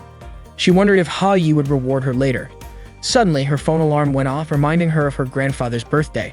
Unsure of what to do, she hesitated. At the same time, the news broke on TV that Sandy had woken up from her coma and was healthy again. Reporters scrambled to interview her, but Sandy became aggressive, throwing objects at anyone who got in her way. She approached the camera and shouted directly into it, demanding that Hao Yi come to see her immediately. Sandy had woken up from her coma and was still being treated in the hospital. Hao Yi, however, hadn't visited her yet. Sandy grew worried, wondering if Hao Yi had forgotten about her. As Hao Yi prepared to visit Sandy, he noticed a swarm of reporters gathered outside the hospital. Tata was puzzled as to why Hao Yi didn't just walk in. It turned out Hao Yi was concerned that the reporters might discover his identity and post his photo online. He couldn't imagine being chased by fans and reporters every day. To help, Tata used her magic to make the reporters unaware of Hao Yi's presence. She also made Hao Yi wear various anime costumes, laughing at how amusing he looked. Eventually, Tata disguised Hao Yi as an ordinary man pushing an elderly woman in a wheelchair. With this disguise, Hao Yi was able to move past the reporters, who were eager to turn him into their next headline. Hao Yi managed to get into the elevator to meet Sandy. When the doors opened, the reporters immediately swarmed in. They were stationed on every floor, determined to catch him. As Hao Yi walked towards Sandy's room, he felt like he was in a lion's den. It seemed impossible to reach Sandy at this rate. Noticing a nurse's uniform lying nearby, Hao Yi quickly put it on and pretended to be a nurse. His act fooled the reporters, who frantically chased after the disguised Hao Yi instead. To Hao Yi, it looked like a horde of zombies.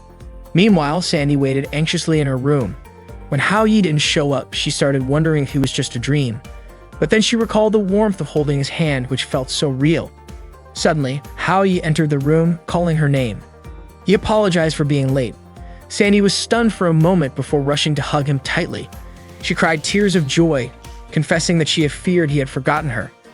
Hao Yi reassured her and said he wanted to introduce her to the goddess of love. Sandy was thrilled and couldn't wait to meet her. At that moment, Tata revealed herself to Sandy, who became the second person after Hao Yi to see her. Tata greeted Sandy warmly. Hao Yi then asked Tata to look after Sandy. Tata invited Sandy to join her on a journey to beautiful places. With Tata's magic, Sandy traveled the world, visiting Paris, Venice, India, Egypt, and China. Overwhelmed with happiness, Sandy shared with Hao Yi how amazing it felt to explore the world with Tata. Hao Yi smiled, grateful that Sandy now had a friend. During their journey, Tata explained that Sandy had met Hao Yi because of the Cupid's chocolate, which created memories. She clarified that Sandy had misunderstood, thinking Hao Yi was her childhood friend. Tata apologized, admitting that Sandy's troubles were her fault. But Sandy surprised her by saying she was glad because it led her to meet such incredible people. Curious, Sandy asked if all of Tata's friends were goddesses. Tata laughed and said that some were men. Sandy then wondered if Tata herself was born from chocolate magic. Tata explained that her director taught her magic. In ancient Greece, the goddess of love used arrows to influence relationships. But over time, people prayed for more fairness and love, and the goddesses decided to follow these wishes. One day, a man built a factory that created chocolate infused with memory magic. The Cupid Palace formed an alliance with this man, who became the factory director. Tata admitted that she admired him greatly, describing him as brilliant and handsome. Without that chocolate, she said, she would never have met Hao Yi. Sandy called Hao Yi mysterious, but Tata explained that he was the first person who wanted to understand Sandy and be her friend. Hao Yi had gone to great lengths to solve Sandy's problems and sincerely hoped she could find happiness in the real world. Sandy confided that she worried about whether people would like her true self. She expressed a desire to sing her own songs but was unsure if anyone would listen. Tata reassured her, saying that Hao Yi was her biggest fan and would definitely want to hear her songs. Encouraged by Tata's words, Sandy shed tears of joy and hugged her. She declared that Hao Yi and Tata were her true friends. That day, Sandy held a press conference. She shared many experiences she had gone through and thanked her fans for their support. She also announced an agreement with her agency for her future. Sandy would be sent abroad to further her education. Additionally, she revealed that she would be holding a solo concert on November 11, where she would perform her own song. Tata watched Sandy's press conference broadcast and was thrilled that Sandy was finally hosting her own concert. Suddenly, a delivery person brought tickets for Sandy's concert to Hao Yi's house. Seeing this, Tata snatched the tickets immediately, claiming they were meant for her. Hao Yi reassured her, saying he had another ticket. It was a gift from Sandy, specifically for Tata. Touched by Sandy's thoughtfulness, Tata insisted that she wanted to watch the concert with Hao Yi. The day of the concert arrived. Sandy was rehearsing in her dressing room, preparing to surprise Hao Yi and Tata with the song she had chosen for the performance. Suddenly, there was a knock at the door. It was Lu Jie. Sandy turned toward him and greeted him awkwardly. Lu Jie handed her a bouquet of flowers, expressing his hope that Sandy would always be happy. Sandy remembered how, in the past, Lu Jie would always send her flowers and notes wishing her happiness before she went on stage. However, the reality back then was far from what the notes conveyed. Lu Jie apologized for everything, but Sandy stopped him, saying it wasn't necessary. She acknowledged that during the 10 years they had spent together, both of them had neglected each other's feelings. In her eyes, Lu Jie didn't owe her anything. Lu Jie blamed his parents, his agency, and even Sandy for the way things turned out. Yet he admitted that he was ultimately the one who made the final decisions. He told Sandy that everything was his fault. Sandy asked him to try being her friend despite their different personalities. However, Lu Jie hesitated, saying he wasn't sure if that would work. Sandy responded by saying she finally understood the real Lu Jie. She explained that she wanted him to be her friend not out of obligation, but through genuine emotions, even if misunderstandings and arguments might arise. That's what true friendship meant to her. Lu Jie thanked Sandy and promised to try being her friend without worrying about other factors. He also vowed to always be there for her. Later, Sandy greeted her fans on stage, thanking them for attending her solo concert. She shared how many things had happened in her life recently. Although she couldn't put her feelings into words, she promised to express them through her new song, titled Cupid's Chocolate. As she sang, Sandy waved to her fans. When she reached the part of the stage where Hao Yi was sitting, she extended her hand toward him. Hao Yi shook her hand briefly, but the moment caught the attention of nearby reporters who began snapping pictures. Embarrassed, Hao Yi quickly pulled his hand away. However, Sandy leaned in and hugged him, whispering a heartfelt thank you. Hao Yi immediately backed away, flustered, as the fans erupted in excitement and reporters speculated about his relationship with Sandy. Hao Yi couldn't believe what had just happened. Meanwhile, news of Sandy hugging Hao Yi during the concert reached Xi Li. Furious at seeing Hao Yi touched by another girl, Xi Li's jealousy began to simmer. Hao Yi was hiding from Sandy's fans, who were determined to catch him. This all happened because Sandy jokingly leaned her face close to Hao Yi's during last night's concert. Ever since, her fans had been chasing him non-stop. At home, Xi Li was waiting for him, visibly upset. On his way, reporters swarmed around him as well. Hao Yi couldn't go anywhere and had to hide behind some plants. While hiding, Hao Yi spotted Ran passing by and called out to her. He begged Ran to help him, even offering to be her servant for 3 months in return. Ran brought Hao Yi to Cafe Time. She asked her friend, the cafe owner, for a favor. Ran had a business trip that day, and she explained that one of her students was in trouble after being mistaken as Sandy's boyfriend, leading to the chaos. She requested the cafe owner to let Hao Yi stay there temporarily. The cafe owner agreed, no matter how long Hao Yi needed to stay. Relieved, Hao Yi immediately slumped onto a chair in the cafe, exhausted and ready to sleep. After a while, he was woken up by the sound of someone flipping through a book. Startled, Hao Yi quickly apologized, not realizing someone else was sitting at the table where he'd fallen asleep. He offered to find another seat. The person was Director Ryus, an ally of Cupid's palace. Ryus mentioned that he'd only arrived after the person sitting with Hao Yi earlier had left. That's when Hao Yi realized Ran had ditched him and left him there. Ryus noticed how tired Hao Yi looked and asked if he was in trouble. Hao Yi explained he had been running all night. Feeling sympathetic, Ryus offered to treat him to coffee and a chocolate cake. Suddenly, Hao Yi's phone rang. It was Zitao calling. Hao Yi assumed Zitao would be upset with him because of the scandal with Sandy, but to his surprise, Zitao was worried about him.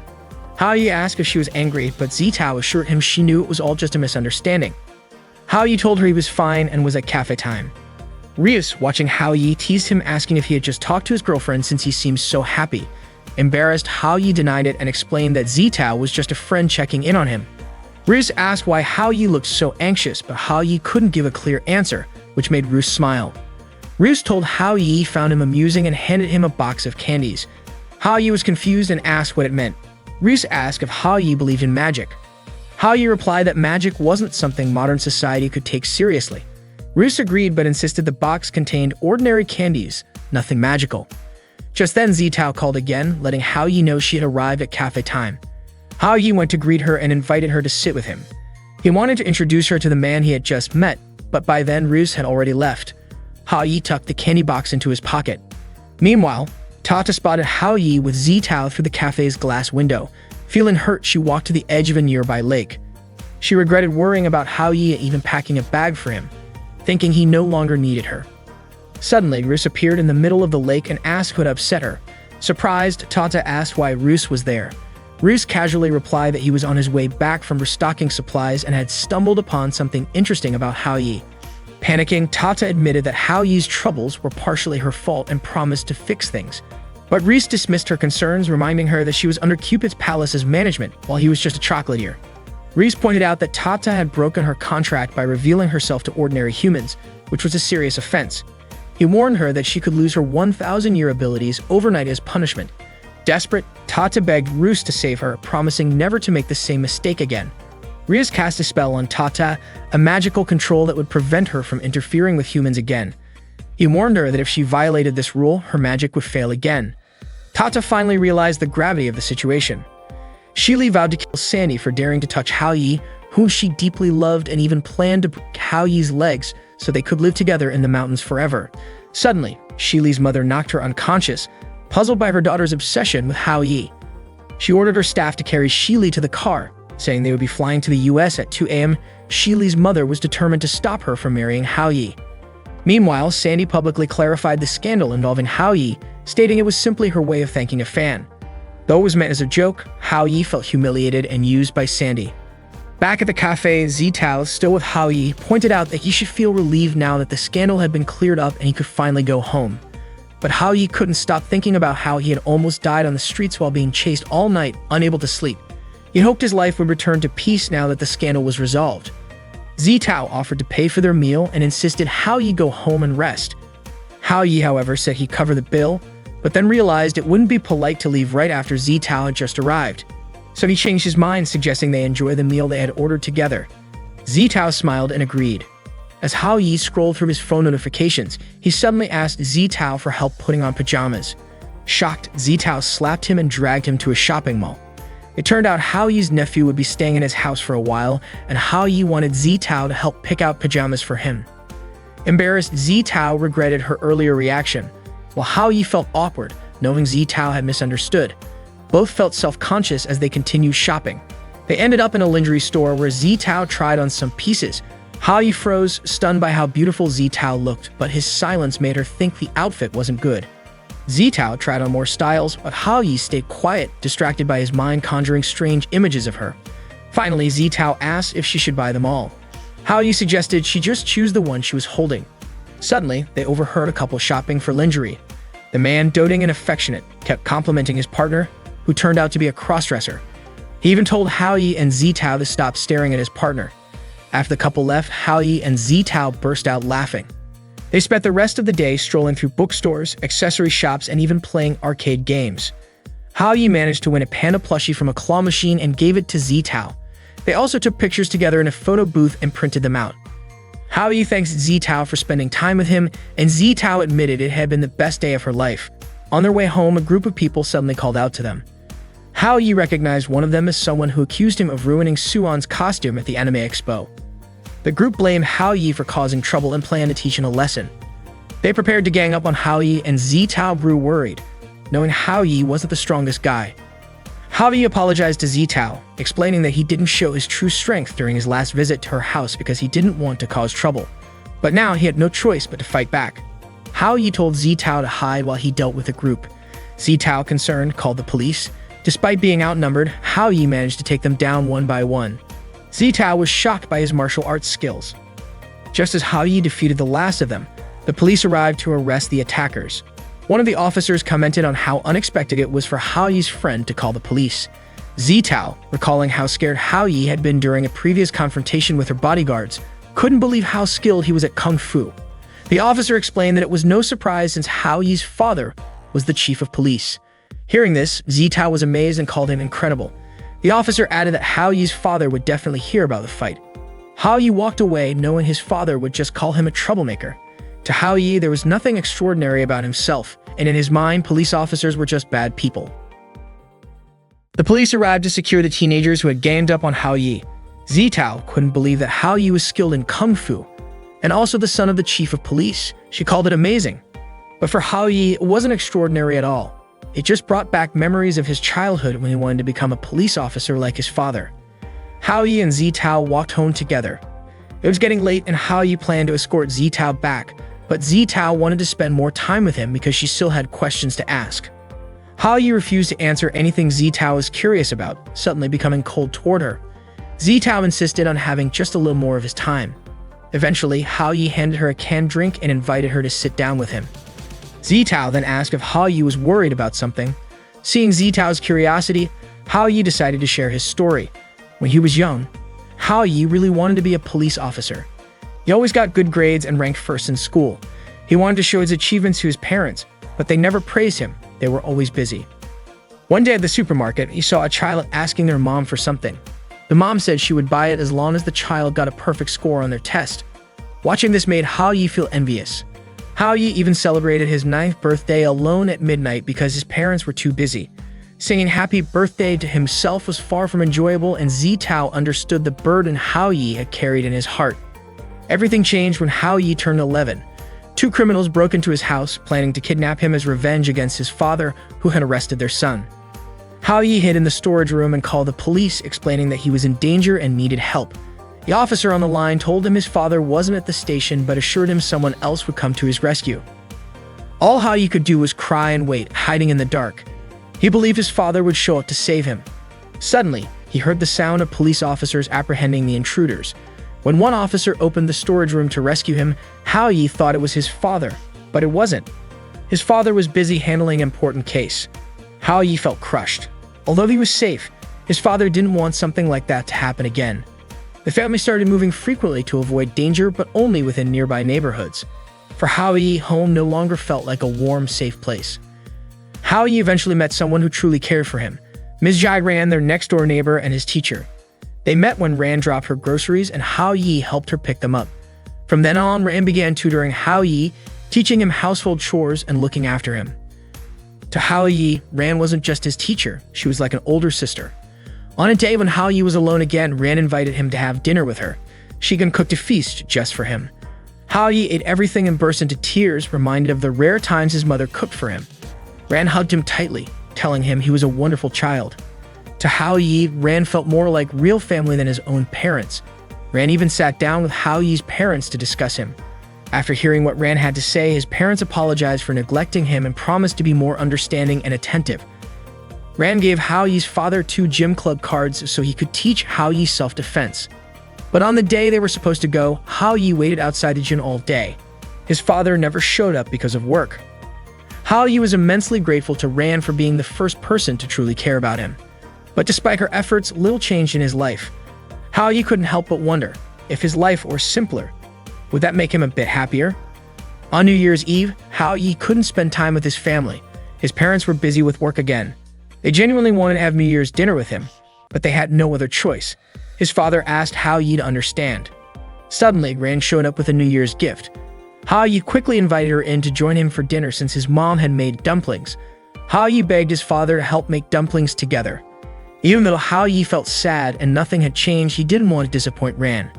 For her sake, Hao Yi pretended to have a warm and happy family.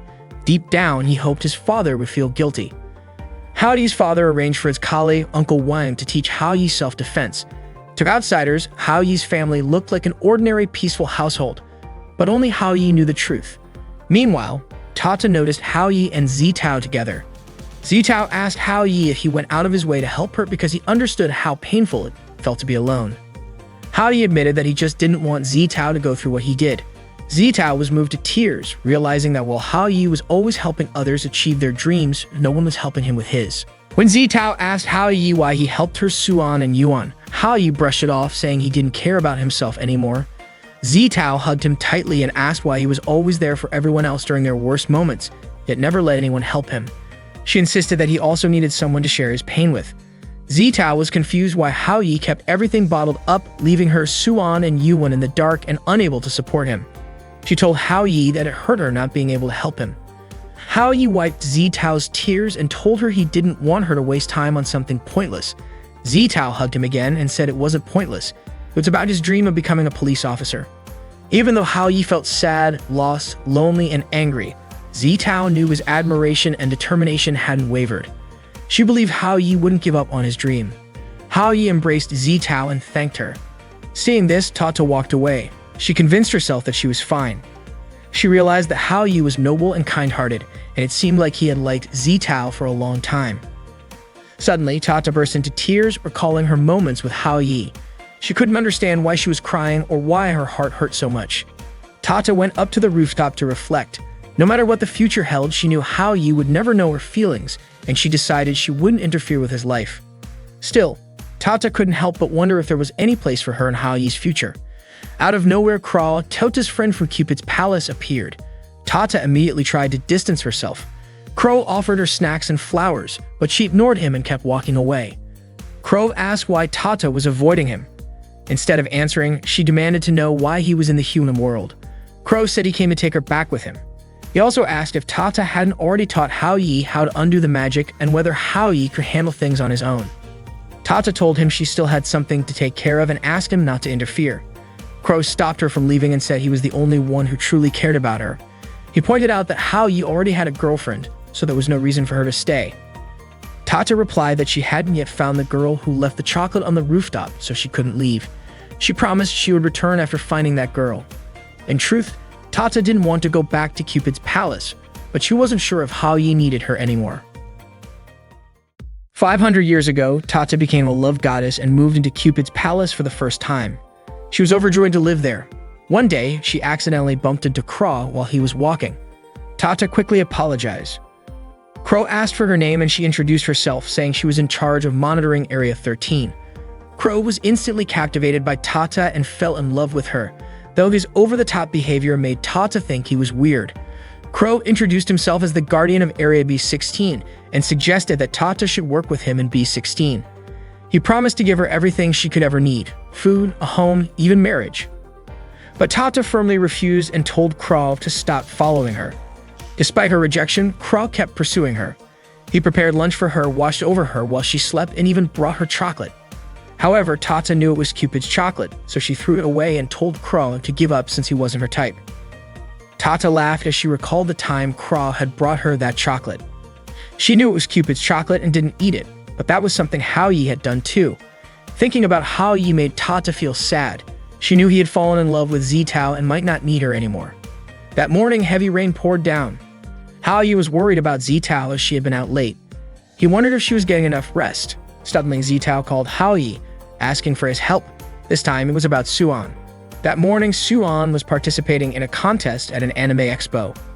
The event was designed and programmed in a highly innovative way. Suan took Zitao to the dressing room, where there were tons of costumes, fashion props, and professional-grade makeup tools. Suan introduced Zitao to her friends Baek Sui and Sun Qian. From the media department, Sui and Xingyan quickly hit it off with Zitao, showing off costumes and accessories they had made. Zitao was amazed to learn that all the costumes and accessories were Suan's creations. Everyone was surprised by Suan's hobby. She also revealed that she liked writing scripts, which she kept in her notebook full of character designs and stories. Suan asked if they liked her designs. They were impressed and couldn't believe Suan was such a professional cosplayer. Zitao felt happy seeing Suan surrounded by friends who shared her hobby. Suan was asked to show the outfit she planned to wear on stage, and everyone was stunned when she put it on. They said Suan looked just like a queen. Zitao was confident that Suan's performance would be a huge success. But when Suan went to put on her crown, she realized it wasn't in her bag. She remembered leaving it in her school locker. If she went back to get it, she wouldn't make it in time for the warm-up performance.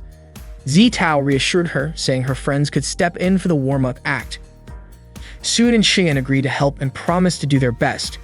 Trusting them, Suan left to retrieve her crown, vowing to return before the main performance. The audience had been eagerly awaiting the contest. While waiting for it to start, they enjoyed the warm-up performance. Sui and Xian showed Zitao a costume that Suan always brought with her for luck. They asked Zitao to take care of it. Among the items was the maid outfit that Suan had once worn. Zitao couldn't help but think about how Haoyu had changed Suan, and how Haoyu had also changed her. The rain kept pouring down. Suan was at a bus stop, unsure if she could make it to the contest. Zitao called her and told her it was almost her turn on stage. But the rain was so heavy and Suan didn't have an umbrella. Feeling hopeless, she told Zitao to pass on her apologies. Zitao, however, urged her not to give up. She promised to buy Suan some time. Suan was curious about what Zitao would do. Zitao declared that if Suan was the queen, then she would gladly be her servant. Meanwhile, Haoyu rushed to the school to retrieve Suan's crown from her locker. As he ran, Tata spotted him and approached. Haoyu managed to find Suan's crown, and when he saw Tata, he asked where she had been lately. He then asked for her help, but Tata didn't respond. Instead, she suddenly began to cry and hugged Haoyu tightly, saying she didn't want to leave. Surprised, Haoyu asked why Tata had to leave, but she just kept crying and apologized. She admitted she shouldn't have acted the way she did and regretted forgetting that Haoyu had a relationship with Zitao. Tata assumed Haoyu was in love with Zitao, but he clarified that his relationship with Zitao wasn't what Tata thought. Hearing that, Tata felt immense relief, realizing Haoyu wasn't in love with Zitao after all. Haoyu was confused by how quickly Tata's mood shifted from tears to happiness. She brushed it off, asking him to forget what had happened, and agreed to help him. Meanwhile, the audience eagerly chanted Suan's name, excited to see her performance. Sui and Xian grew anxious as Suan's group was about to take the stage, but she still hadn't arrived. Zitao tried to reassure them, insisting that Suan wouldn't give up. She encouraged Sui and Qian to do their best and keep the crowd engaged until Suan arrived. At the bus stop, Suan was overwhelmed with despair, thinking it was all over because she didn't have her crown. She began to cry. Suddenly, Haoyu appeared, holding the crown. He told her, "A queen shouldn't cry." Shocked, Suan asked why Haoyu was there. He explained that Zitao had called him for help and that he understood how important the contest was to her. Suan pointed out that she wouldn't make it on time because of the heavy rain. Without hesitation, Haoyu carried Suan on his back to get her to the expo as quickly as possible. The rain began to ease and the skies cleared. Haoyu believed that even the gods were helping them. Back at the expo, Zitao was acting as the loyal servant who vowed to dedicate her entire life to the queen. In character, the servant was praying to revive the queen, who had been slain by the demon king. Sui and Xian grew increasingly worried since the time they had bought was running out and Suan still hadn't appeared. Zitao, fully in character as the servant, pretended to have sacrificed her sight for the queen. She covered her eyes and begged for the queen to return. Moments later, Suan dramatically entered as the queen. She walked up to Zitao, gently kissed her closed eyes, and thanked her. The performance was a smashing success, and the audience erupted into cheers. Everyone loved the show. Later, Suan gifted her maid costume to Zitao as a token of appreciation for her help. Surprised, Zitao asked why Suan was giving it to her, pointing out how important the costume was to Suan. Suan replied that the costume suited Zitao perfectly. Hao Yi chimed in, encouraging Zitao to accept the gift. He noted that Zitao had looked stunning during her first costume performance on stage, a memory that would always stay with him. Hao Yi also praised Zitao's surprising talent for acting. Blushing, Zitao said she only wanted to help Suan and admitted she had been nervous in front of such a large audience. As Hao Yi and Zitao walked together, they turned to call Suan only to realize she wasn't behind them. Later, Hao Yi collapsed onto his bed, feeling relieved that everything was finally over. Tata, however, playfully reenacted Suan's stage performance, gushing about how powerful Suan's presence had been. Suddenly, there was loud knocking at Hao Yi's door. It was the delivery person. Hao Yi didn't want to get up, but the persistent banging forced him out of bed. When he opened the door, he was met with a mountain of packages filling his house. It turned out that all the packages were Tata's. She had ordered them in preparation for the upcoming school picnic. That day, the lottery for the camping trip at Longlin University was about to begin, and the students were told to gather on the field to form their groups. Hao Yi was in the classroom, sorting through all the snacks Tata had purchased online the day before. Unfortunately, none of them could be used as proper food. Tata playfully squirted Hao Yi with a water gun she just bought online. She was puzzled about why Hao Yi was throwing all the snacks on the floor when she had spent so much time choosing them. Hao Yi, clearly frustrated, complained that Tata had wasted his money on junk snacks, saying that out of everything she bought, only the instant noodles were useful. Suddenly, Zitao approached him nervously, asking him to write his name on a lottery slip. Hao Yi noticed a red smudge on the corner of the paper and asked about it. Zitao brushed it off, saying all the lottery slips had similar marks. She quickly grabbed the paper back and reminded Hao Yi to pack his things soon. Hao Yi thought her behavior was odd, and Tata suspected something was up. Meanwhile, Suan was growing anxious because Zitao hadn't returned yet. When Zitao finally arrived, she hugged Suan tightly, admitting that lying to Hao Yi had been really hard for her. Suan praised Zitao for successfully getting Hao Yi's name on the lottery slip. With this, Suan was confident she could ensure that Zitao and Hao Yi would end up in the same group as her. They could share delicious food, enjoy the beautiful scenery together, and everything would go perfectly as planned. Suan decided to memorize the color of the marked paper for the lottery. However, unbeknownst to them, Yuan overheard their entire conversation. She slyly wrote her name on another slip with a similar red smudge in the corner. When the lottery began, the group leaders lined up to draw their members' names. But when Suan reached into the box, she found multiple slips with red smudges. Left with no choice, she took them all. Suan's group ended up consisting of herself, Zitao, Hao Yi, and Yuan. Suan and Zitao were shocked to see Yuan in their group and couldn't figure out how she had managed to join. As they walked to the campsite, Suan was furious that Yuan had ruined her plans. She couldn't understand how Yuan knew about their markings, but she was convinced that Yuan joined the group because of Hao Yi. Suan instructed Hao Yi to hurry and catch up to them as he was far behind. Hao Yi was struggling with a massive backpack, and to make things worse, Tata was perched on top of it, adding to his burden. Tata cheerfully encouraged him, but Hao Yi begged her to get down. She refused, though, saying she was comfortable. Hao Yi grumbled about sensing a murderous aura around his three companions. Tata explained that the aura came from the Xia Luchang forest and speculated that some divine force was protecting Hao Yi. Tata then wandered off to explore the surroundings. Suan approached Hao Yi and scolded him for lagging behind, warning that if he kept this up, they wouldn't reach the campsite before sunset. She wondered if Hao Yi was deliberately slowing the group down. Hao Yi explained that his backpack was unbearably heavy.